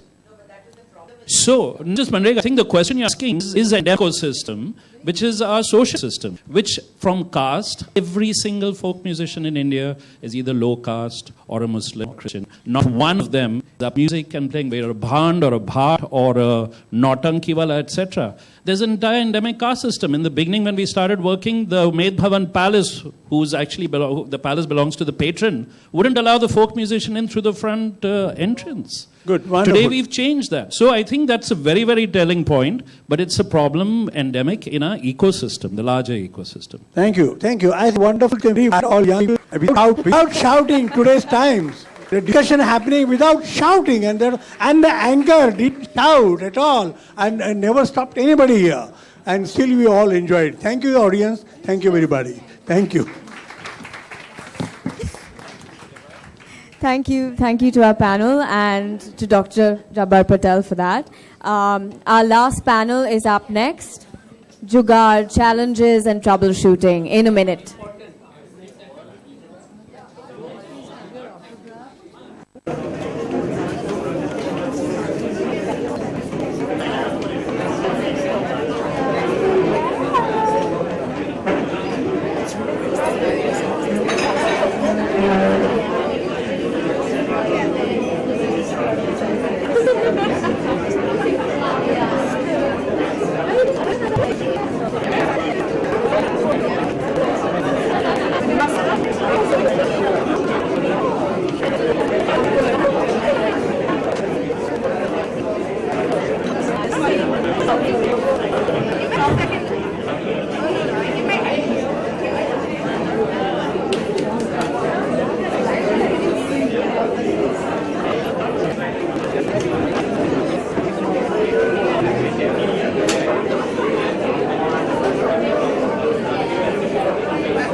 our last panel of the evening. Our last panel of the evening.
Our last panel for the evening features Jagdeep Jal, Director of the India Art Fair, Malik Chairman of the Karavur Association, Sabyasachi Mukherjee, Director General of the CIF, Chip Sanil, Director General of Science Center NGO, and we have featured with Sanjoy, Managing Director of T-Board Arts.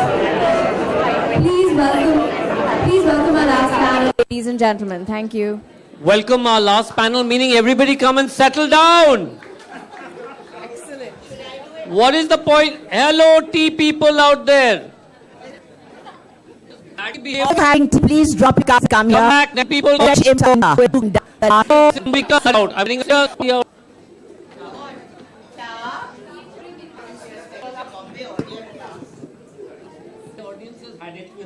Disrespectful beyond belief.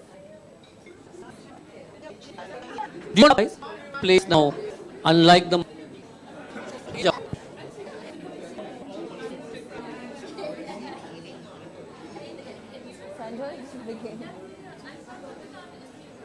Begin. Let me go passenger myself.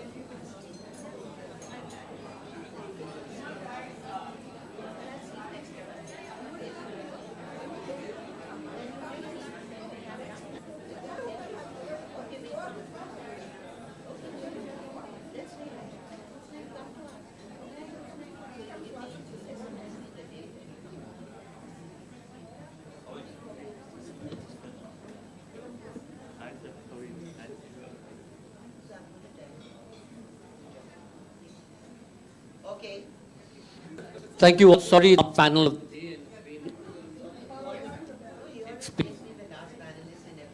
It's been, I hope it's been interesting and exciting. As we put this particular together, the reason we put this particular panel together called Jugaad, for those of you in the talked about juggling the economic answer now, which is make do, economic concept of make possible. Each of the panels have been able to overcome huge odds and continue to do so on a daily basis, to be able to do what they do.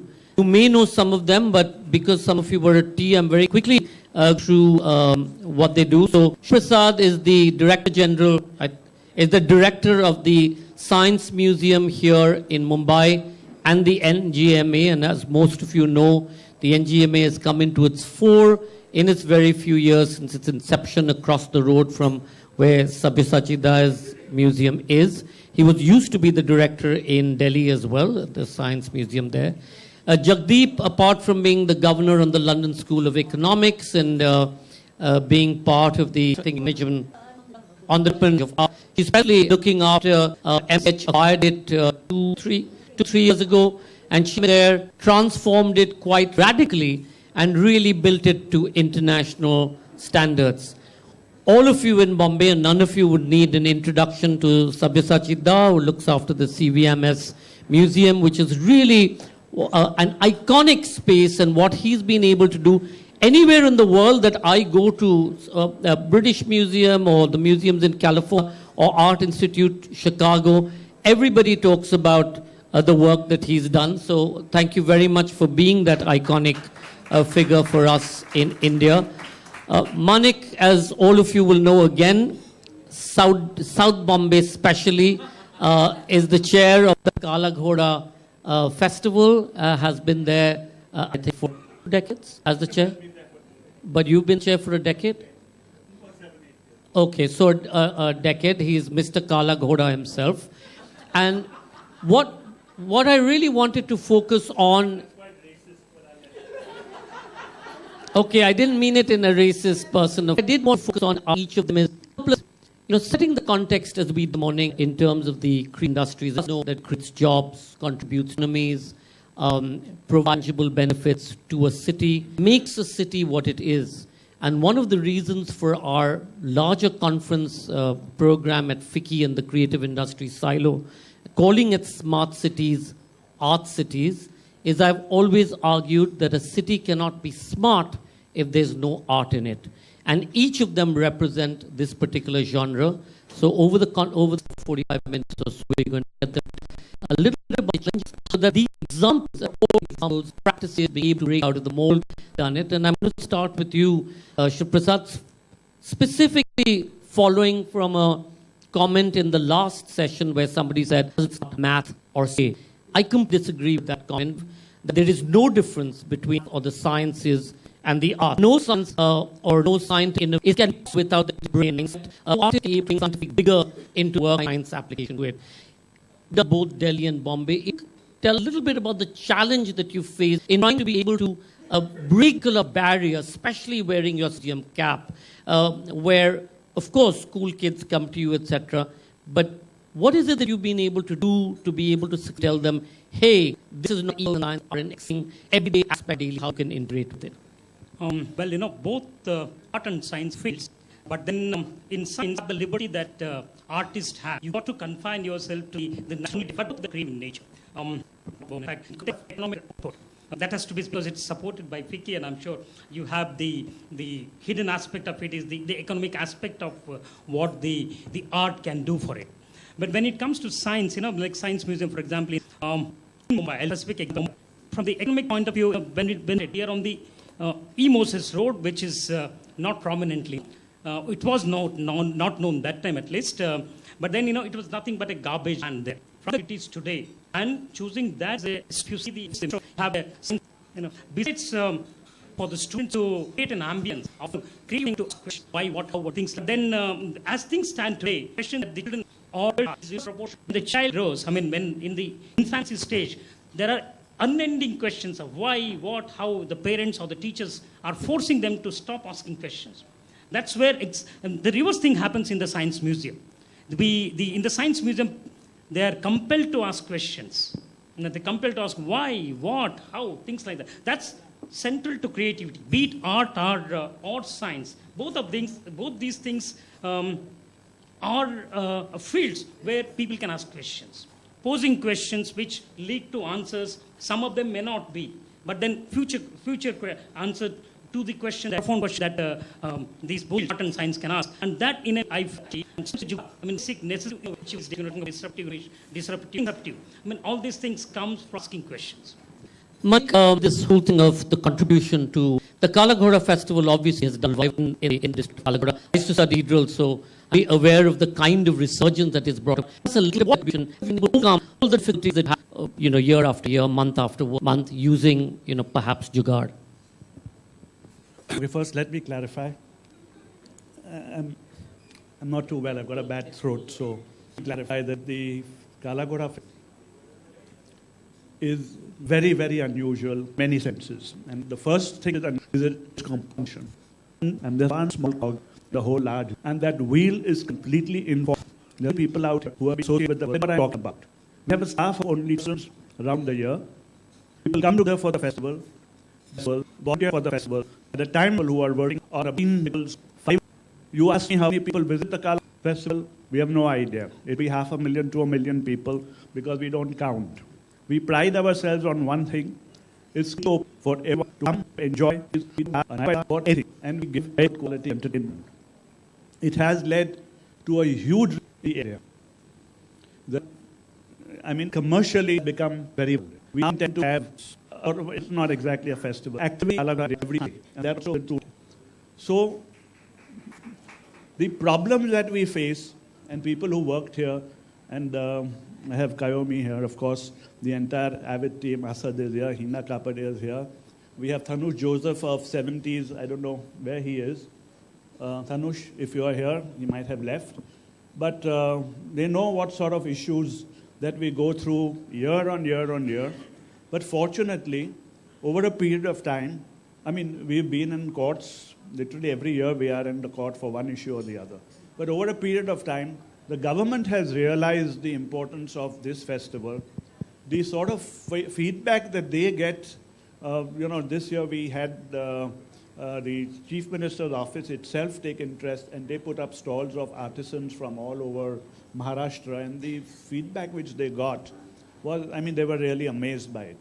So I came from all across. I came across a from Puducherry who said, I'm here for 9 days, I'm going a very simple but fine. So that is the one of Kalagoda and Jugaad. Something started with opens in one part of Kalagoda, where what developed to and how whole journey be over the last 20 years. And I'm sure they can enjoy it. So yes, it is an example. And it has mainly rejuvenated whole Kalagoda. But I'm going to ask you again specifically how it's my question. It actually rejuvenate. Hold that Color Bay only to South Bay, but that's a correct. No, let me come back to me. Let me correct you there. That's not correct, because one of the greatest this thing of Kalagoda is that so many festivals, Bandra, Navi Mumbai, Thane, have all come up here. And we are they are following our model, and our model is not anything which is patented or anything. Anybody can, it's an open thing. Sorry, but please, I mean, let's get this out thing. They do not sit down and think of cultural, narrow purview of the culture as we think about it. There is a very huge Marathi theatre happening all over the city, especially in the suburbs. There are auditorium, there is everything. So hold that argument and we'll come back. Yeah, okay. I needed to correct that perception. Jagdi, one of your statements in India, you work with races. Tell us a bit about how you feel that institutions or organizations or platforms like the art fair contribute to the needs of a city, needs of a people, creating that platform. What I would say is, as many of you know, the art fair actually exists in a physical space for just 4 days a year. And the challenge for us is, how do we exist throughout the year? And one of the ways that we're going to do that is that we can live in the virtual world throughout the year. The other thing that we can do is to support the art system. And this is where something before are very important, is the advantage in Britain of cancer. We have that advantage, which means that there is, although there might be competing organizations or institutions that are competing for the same audiences, there may be different parts of the country who have different priorities. Essentially, it's not perfect, but essentially people know a collective group that you can go to ask for money or to ask them to promote what you're doing. Another small example is that the Mayor of London's team set up a very basic thing called the Culture. Which anytime when you do something, you put it quite often here. There's lots of very competing, when it would be very easy to actually things, not just for visitors to travel across India, but also you have a limited amount of time, and there's an expense, particularly for people who aren't particularly wealthy, but really want to understand and see Indian arts. So there's those elements, and for me, really, come through having that kind of, for example, and it's by its perfect again. Only in the last 6 to 7, 8 years have the public arts institutions recognised in Britain that, people turn up for something because it's fantastic, but it's a skill. And the one thing that struck me here, and also struck me when I did some projects in China, is that people don't recognise that audience development is a skill. And when I did some projects, government-funded projects for China, what actually happened was, some of you may know, in Beijing is the art centre, and in Shanghai, what's happening was the museums, they weren't producing the guidelines, even just suggestions. These don't have, for sort of saying, how should we go as a section, how should we keep each other informed? So you had private vigils and communalisation as a result of the shift has gone. And because in Shanghai, there are people trying to get on with it, who have been in the power of influence, etc. So what you've got is, you've got a big country with this split, within the organisation. And a little bit of that reminds me of India. And one of the things here also is that a lot of people keep saying to me that the model should be the same as the Chinese model. 300 new museums, and I think in the course of a year. And I was there when this boom was going on. And every time he says to me, we do it the same way as they have in... Well, I can tell you, I went out, I was one of the most popular, well-known large museums in Shanghai. And in one day, 35 people. In this massive space, 35 people came in, and 3 of them were people I'd invited who'd come over from Britain. So I don't know if any of you read recently, but there's stories. What I thought would happen is lots of museums, and they and also some of them large collections, is they don't get much shame in India for people to see privately in that same, because I think it's public, I think they work very well, provided the governance of one individual. I think it's an important thing. The point when I was saying about recognizing audience development as a skill is, I learned that when I was in radio and then also working in the public sector. When I worked at the BBC, that was some time ago, 15 years ago, when people started thinking about that. It's not enough that you do something, and it's not enough that you print lots of posters and tell everybody about it. There's something more to it. Do in the museum, on the public radio, but it's the institution under how people thinking, also understanding need to be retold. And in a small way, the first thing that struck me is to deal with people who can come and buy art. The galleries are my customers. And we want people in the VIP team. It's called the External and Outreach team, which I restructured. So the people who make up that team are different age groups. We've got people who've, one of the individuals has worked in the most commercial areas, but also taught in a slum school. So for me, even though we exist 4 days in Delhi, I know that going forward, and we're going to be going out into other cities to do various things, is that every single member in that external relations team, I think that we support, we work in it, but our personal passion is that we're also a member of the public, and we will inherit him in the next generation, is that we'll deal that way. And just very briefly, one thing I would also say is advantage being in the commercial sector and not being in the public sector or government-funded sector, because even though budgeted, I can make decisions. So today, I just decided that we're going to work with START on the India Art Fair. Just because I came here and I'd already decided what we're going to do this year, quite separately, more than I was thinking for part of the same thing. And so it's these kind of gatherings that allow us to communicate and do things. But I prefer it if there was a very simple, if the government doesn't want to have an arts council, maybe 3ficci can do it, or somebody can do it. I don't know, something very light touch. Very good. Also, if you take the sort of statue, I think it would help enormously if people look at others like we saw. But I think there's a lot of learning to be done, and even if it only existed, that would be a good enough thing. Sorry. Thanks, Jagan. In terms of just the issue of decision making, that's something that I'm going to come back to. And in terms of arts council, we've been advocating less of culture than more government, but we come to that. If you could tell us why is it important for museums to exist as a vehicle for collecting history? Why is it important? A lot of people say, why should we go, etc. Important. Why is it so important to have a platform? Thanks, Sanjay. Before I address your question, I would think the Chhatrapati Shivaji Maharaj Sangrahalaya Museum, I think the few museums in the world not supported by the government. One of the major institutes in the country. At the moment, we have 300 staff. And the question, who supports you? People in Mumbai supports us. We want people to know, because when they get name, they presume that probably supported by the state, but we are not supported by the government. Now the question, why do people come to the museum? Because people, they want to look at the past and understand the present. And that is so important for this generation, to about the past. I just do in the medium and then slab worship. And they just ignored, I just called them, I said, this stone slab, little ugly, looking little like slab, Ashok it. And there's these stones changed the world. I said, yes.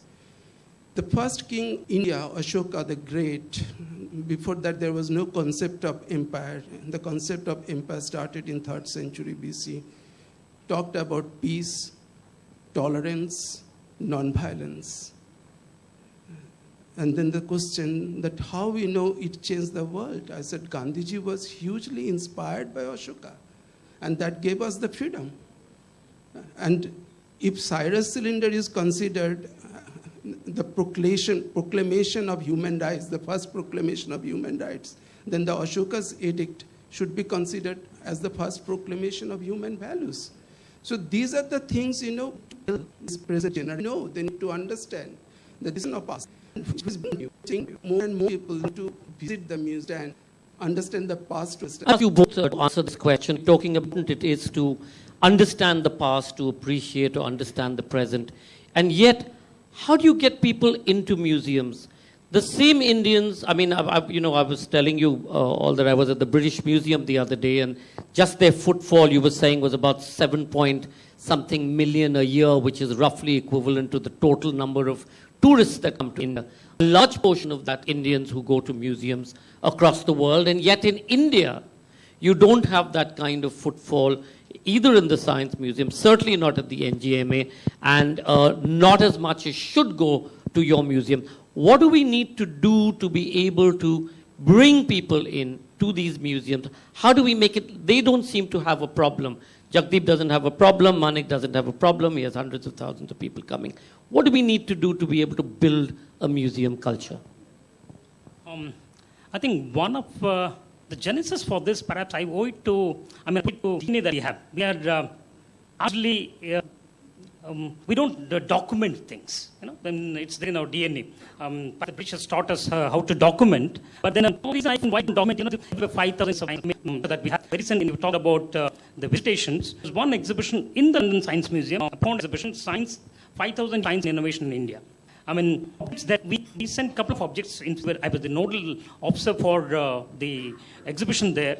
Couple of artifacts that we sent. One of them is the Lambden's theodolite. I don't know how many of the people in India know about the Lambden's theodolite that we have. But then that one object in London Science Museum, it caught the imagination. We sent the Raman's spectroscope with which he actually got the Nobel, which cost about 250 rupees. Then the same object, when it goes from here, the Indians who from India, they don't like to come and visit this, but then when they go there, it becomes a fashion of visited London Science Museum, British Museum, to come and come back to India and then maybe brag about it or things like that. But let me tell you, things are not the same that you're visualizing. For example, museum gets about 1 million visitors, or maybe about 900 visitors. The Science Museum gets about 800,000 plus visitors. The Science City in Calcutta gets about 1.5 million visitors. So the visitation is not as low as, but then, there's a tyranny of numbers in India. That, we have, 12.5 million population and then you see 100,000 million portion of it. But then you have to look at it from the tyranny of the numbers that we confront with. So from a very low visitation, incidentally, Mr. Mukherjee's public museum, I will tell you about one UNESCO report that came in 2012, talked about the bad state in which the Indian museums are, including Chhatrapati Museum. But then Chhatrapati Museum as an institution, icon, of affecting both the cultural, creative aspect of it, but also economically as well. So we have got to look at it from this angle. There are, I do agree with you, but there are a few, issues in a country. Culture was never equated with other sectors. Tell me honestly, what is our identity? Tell me, what is your identity? We don't have the country, is your identity. Tell me, genuinely. Diversity.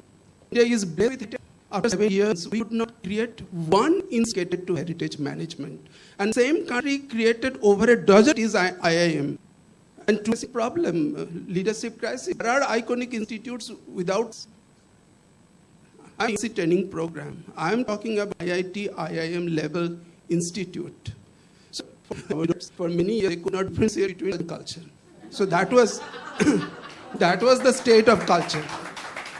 So unless and until you equate culture with other sectors, science, technology, management, it is not that, that people, when foreigners visit Mumbai, just shut your eyes without the CST building, the BMC building, Elphinstone College, Rajabai Tower, Gate of India, Principal's Museum, what you have in Mumbai city. The tallly looking buildings and the sea and Jharpatti. What do you have in Mumbai city? In universities, if you study allocation humanities, if some you have to be making class. You see management for management and technology.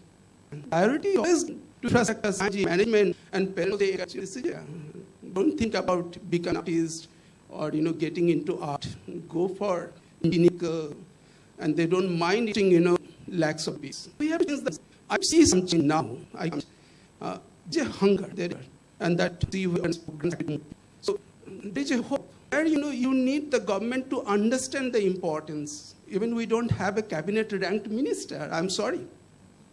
If culture is our identity, then we should have a cabinet ranked minister. Why don't we have the cabinet ranked minister? Well, presently it may be okay not to have one. I did say that I wouldn't make any political statements today, but sometimes I misbehave, it pops out.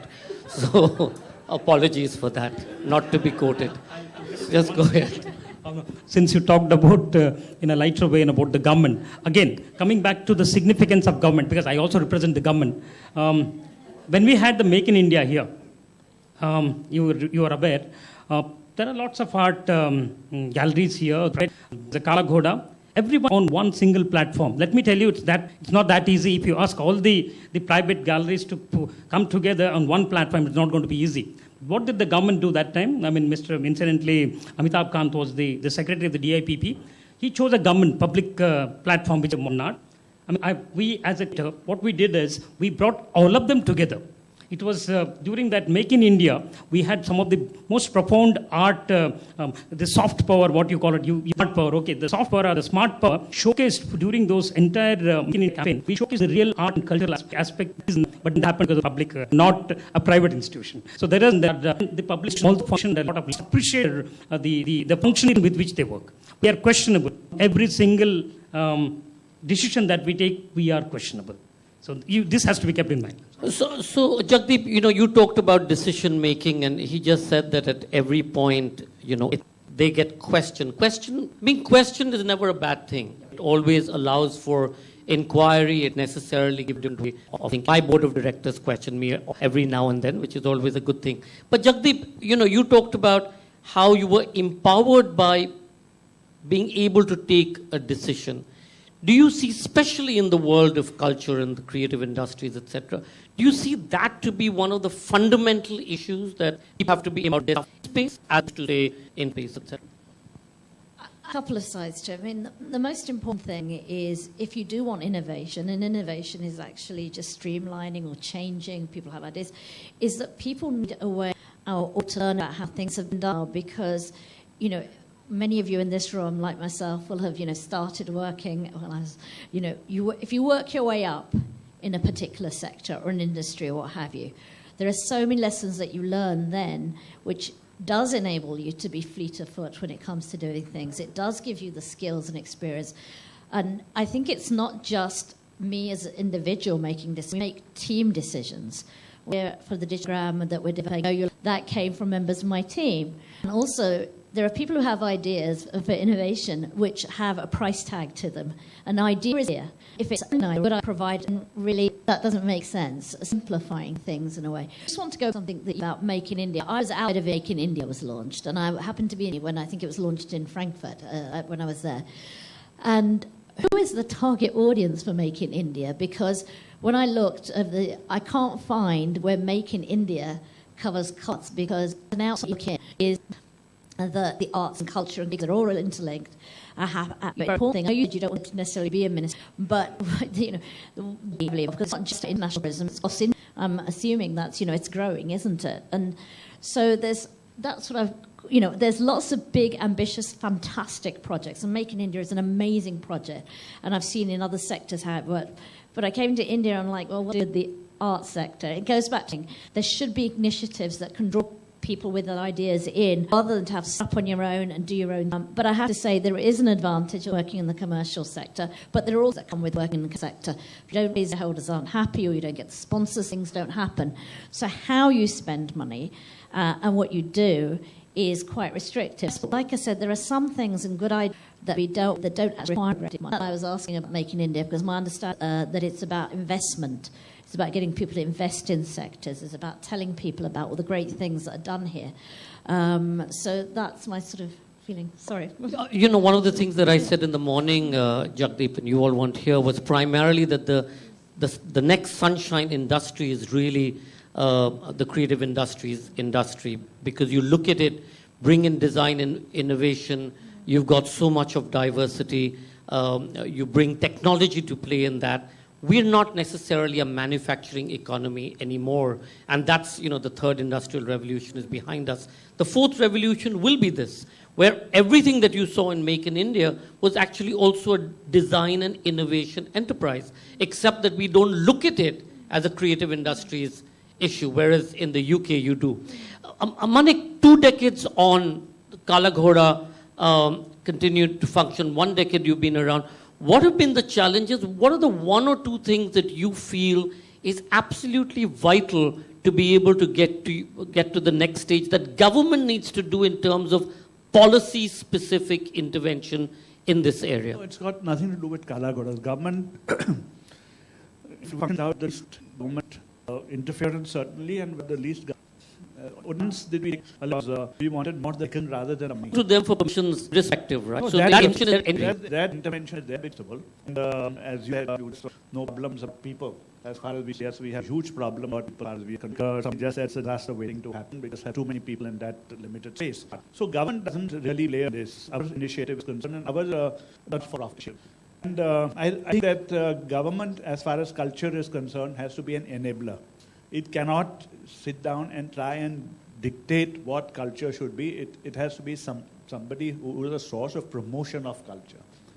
Coming very quickly back to this whole idea about the museums. While, you know, Mr. Mukherjee has done a phenomenal job with the museum, and we are very much a part of it, being in the Kala Ghoda area, and we know what he's been.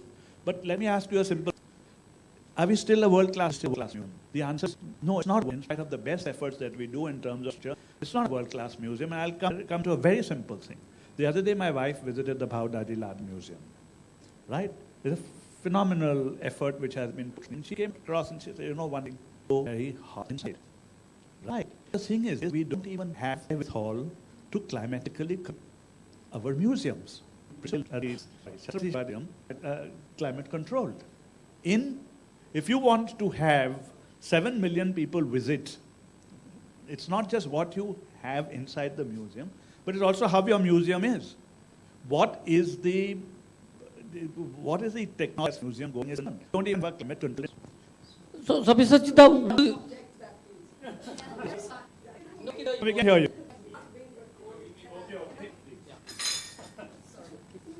There is climate control. In fact, one of the first things we did when we were restoring the museum, get the Australian people, you know, Daniel came in, well-known climate control lecturer, and he said that if these objects have been in situ and they're fine for 100 years, you do not want to change the climatic conditions in which they exist. And because it doesn't have a high temperature where like Delhi has, all you need to do is to control the fungus. So I don't want to get into technical, but this is true for everybody. If you want to look after your stuff, just control fungus. That's the basic thing. So just to tell you also that you know, we've done the very best we can, spent a lot of money on air conditioning. It is nominal. Rather than deploy more elsewhere, but also to say no BM or the climate controlled.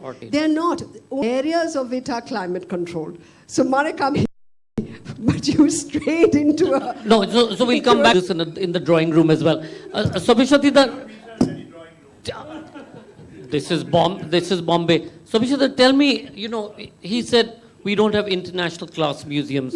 Today the Prime Minister set up, you know, a thing to do international class universities, including a university that is yet to exist. What do we need? Sorry. Apolitics. Tasneem, hold on. Hold on. Hold on, second. Just settle down. Hold on. Sorry. Please tell me what... And 1 minute. I'm really sorry about this. I prefaced my comments. I preface comments by saying it's a phenomenal art, but we needed air conditioning there. That's all I said to try and prove this thing. So don't Climate take it control. personally. Okay.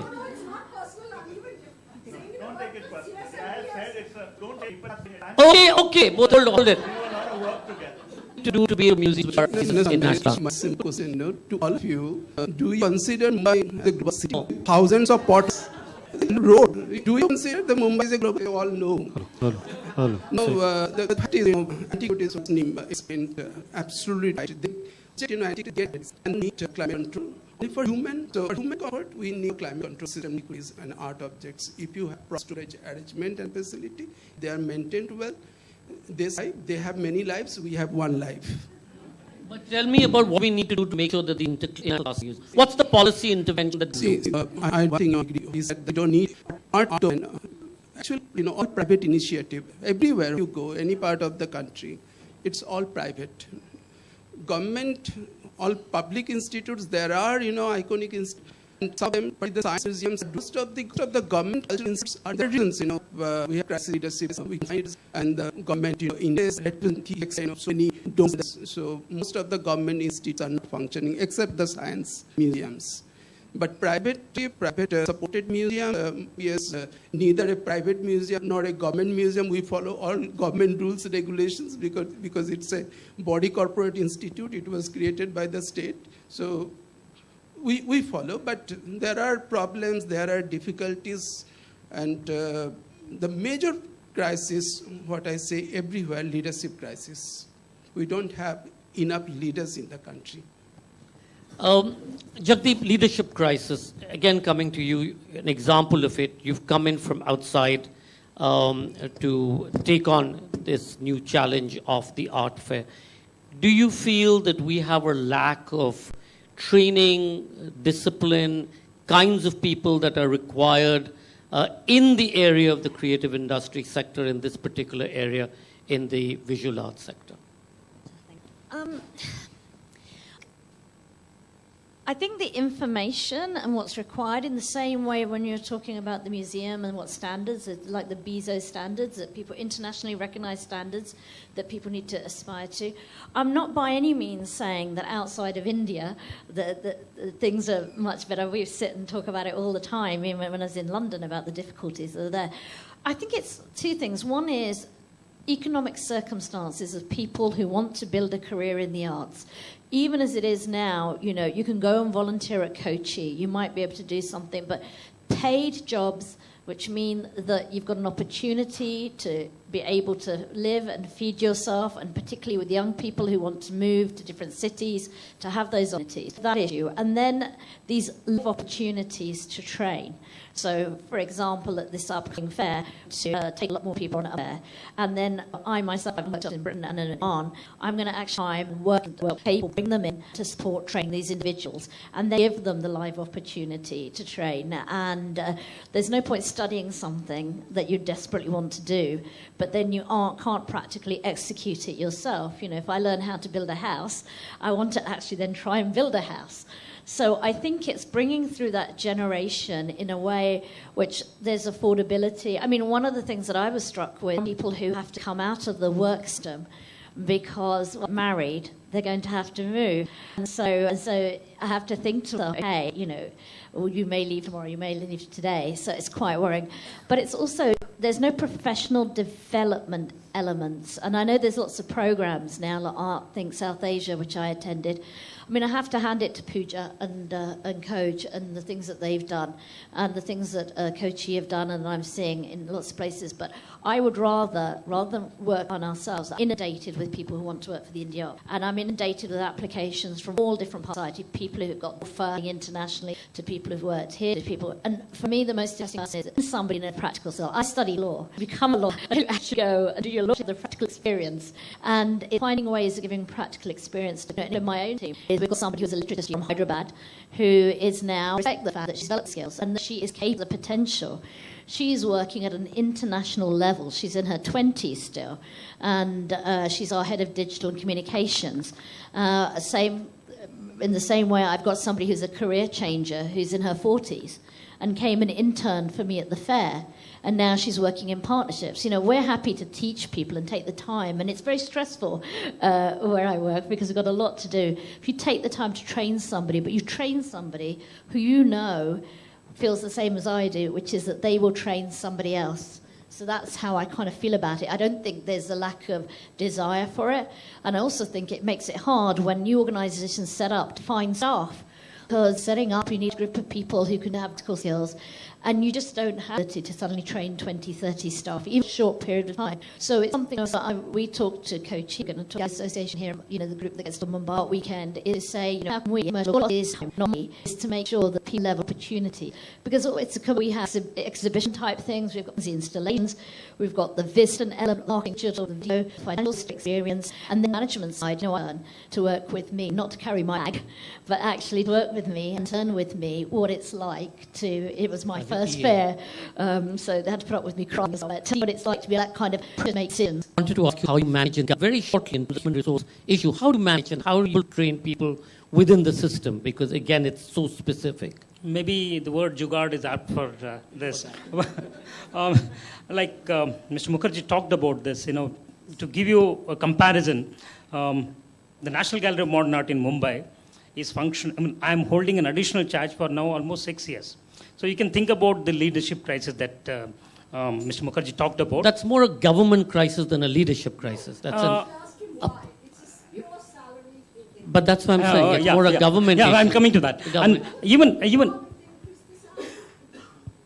well, it's a larger issue. I think it's issue. And another issue is in the National Gallery of Modern Art. You know, out of the just have about 13 staff, 3 of them very recently. And out of the 13, 6 are what we call, earlier generation we used to call as the peons. Now they are called as multitasking people. So you can imagine the institution like, a canonical institution like the National Gallery of Modern Art. 13 staff, 1, 2, 3, I mean 13, 10, 11, 12. But then, I use the word, what we do is aligning ourselves with the governmental system. We try to have some kind of a contractual staff, which has now become a norm in the government as well. Because when I say government paying more salaries is your tax. I mean, you must understand that as well. So we can't afford to pay the kind of salary that you want the government to pay. Because it's ultimately you who are going to pay.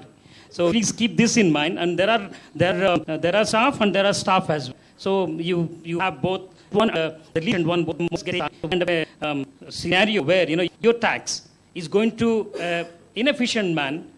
I don't think it's the salary. I don't. Our tax right now goes to fairly inefficient systems of governance. So let's forget that one for a second. Salary is not an issue. I'm going to open it up. There are hundreds, everything from archiving, etc. Anybody you wanted to? Thank you. There are 2 queries that I would. They're not questions. They're just observations, but I do want to hear the responses to these. One is this idea of what constitutes an international standard. Shouldn't that be also an element of jugaad? Because in trying to even create a museum in Mumbai or a drama school in Mumbai, do we just try and international standards provided to us by RADA or by, you know, the most amazing drama schools in the world? Or do we look everywhere, including into India, for example, Ninasam, which is where one of these, and for us? And then what is because the problem we have is benchmarking what we're supposed to achieve. So let's hold for a second. What constitutes international standards and how do we hold on and benchmark the second one? So, and the second one is to do with this and the idea of training. Like, my experience is that the students who are graduating out of a training institution still don't necessarily. A student who came up from informal theatre can still out audition that kid. Okay. And the learning that you have as an intern, in an informal manner, is equally valuable and has been. So training is not the be-all and all. Education or training? Training or degree? That's the previous panel. Okay. I'm talking journal. Learning. The learning is how to find one. This professionalization is great at one level because then I feel like I can get paid what I do and do it as best as I can as a formally trained human being in that. But in the space of the creative industry and the art and culture, does professionalization also kill? So that's the second question. Does professionalization kill? Hold it. I'll take a cluster of questions and then come back to the answer. Just remember your questions. The gentleman.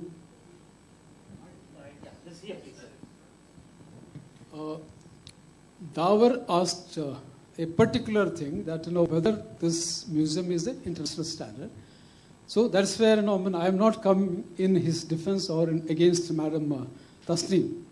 Smithsonian museum or a French museum, can we compare it? Because that is what Sabyasachi also said, that do we have a good road in Mumbai, or is it an international sale? Now coming back to Mr. Shivprasad, please put your hand on the heart and tell me, sir, tell this audience, whether are you justifying running Nehru Science Center in a right way? Because, the instruments are decaying. See, we have a 1971 war MiG there. It is rusting. We went, let me complete. We, last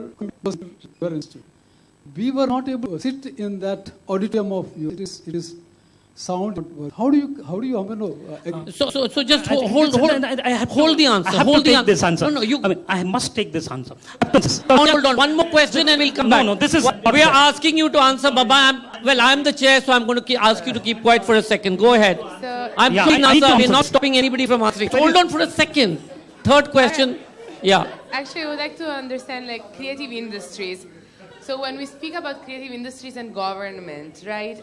A lot of time we think that government inject money, but what about policy missing here in India? And I guess there's also a massive drama about it. Are the policy in the field trying and understand where is the law about of basically not CSR actually, it's in construction. So every infrastructure should devote 2% of the entire amount of money on public art. Okay, now for public art actually, I believe that the taxation for selling the artworks, inviting the customs that the international galleries have to pay for, or coming to the museums, like in the US, to expect donation from a private donor. The taxation helps you out, donate, building museums, etc., etc., etc. Now, I'm the first one that won't never take an injection of money for the projects, but definitely we do need policies. So where is those creative industries? I think that's what. Where is the policy? So start with your answer first and yours. I think, Mr.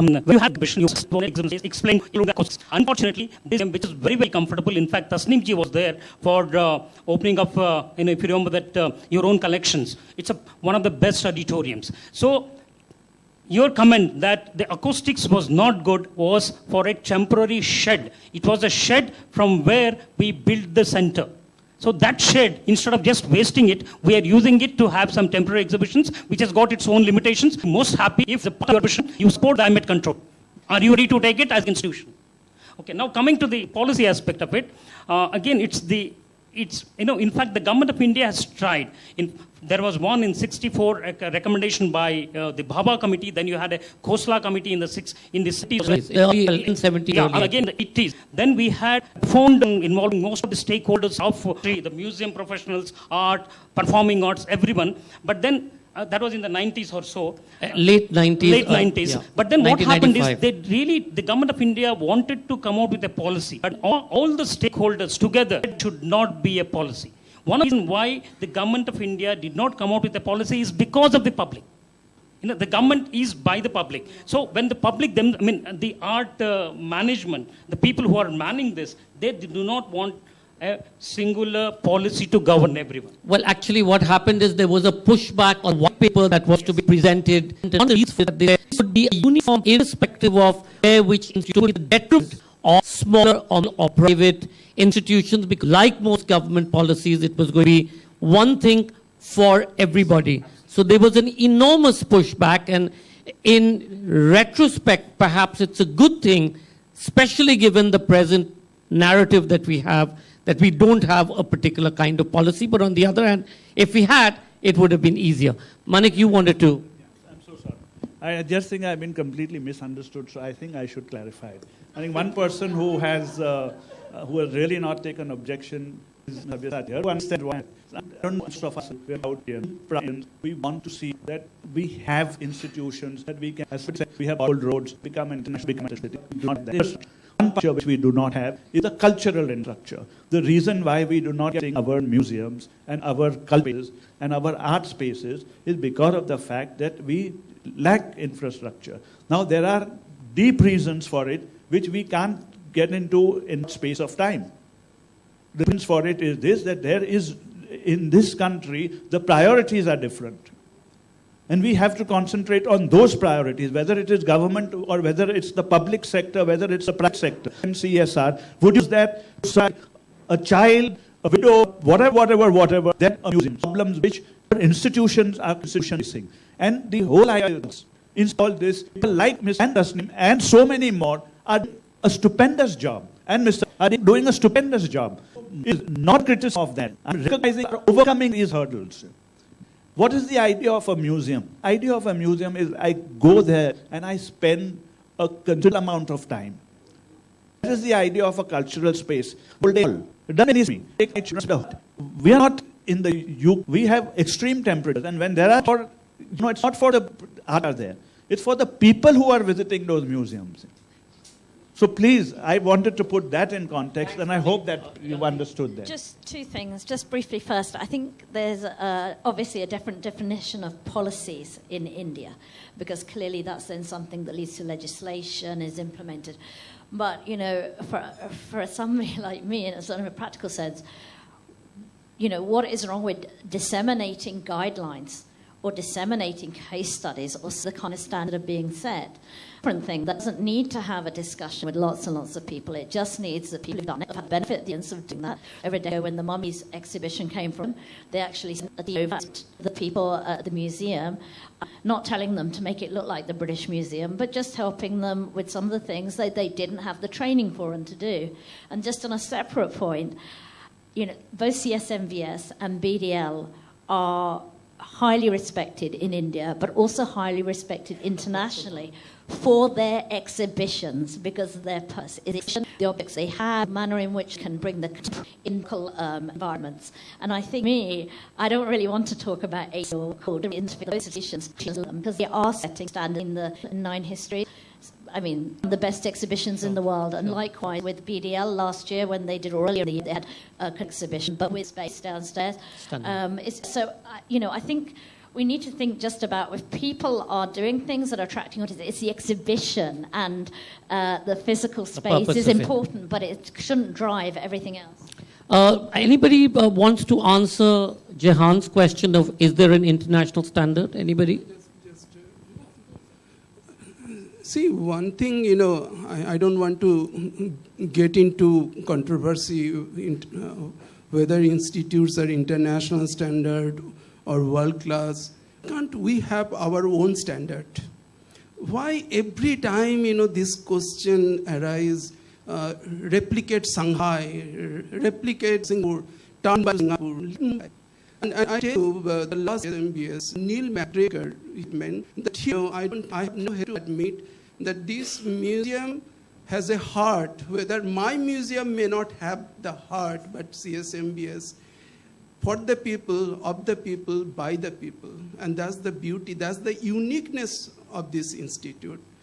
If there is anything, we feel that we need to replicate, there is no question. But we can also maintain our standards. So tomorrow some foreign institute, they think about us replicating, Indian model. Why everywhere, even in architecture, you copy Western architectural model, infrastructure, Western. Why can't we have our own standard? And why, so many directors, 46 museum directors came to see the exhibition India and the world for the first time in the history of 200 years old. And they all appreciated. Things are happening, are changing, a lot of good things happening. Our colleagues are sort of saying no more questions. I just wanted to sort of go back to that for a second. Perhaps one of the things is about replicating good governance. And as long as we have good governance, irrespective of, what kind of institution, small, big, museum, theatre institute, festival, whatever, good governance is absolutely the requirement, and transparent accountability. You build in these 3 things and I think you have whatever. I'm really... they've been, just look at waving, saying no way. Okay. Thank you all so much. Thank you all for coming. Thank you. Thank you and speaking so on. Just want to thank everybody. It's been a wonderful day, and I hope all of you are going out with some new ideas around here. Good discussion, 4 very strong panels, 2 very strong case studies, And from 3ficci, we want to thank you, and we want to thank Asad and Avid Learning for the effort that they put in to put this show together. The idea is to take these conferences to other cities, and we'll be doing that shortly, so just stay tuned, and we'll come back to you. Thanks a lot. Thanks a lot for coming here.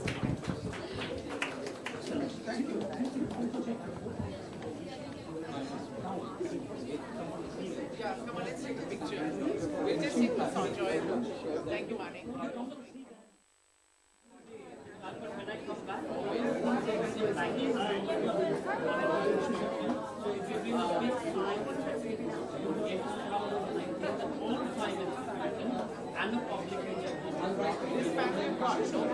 We'll just take a photo.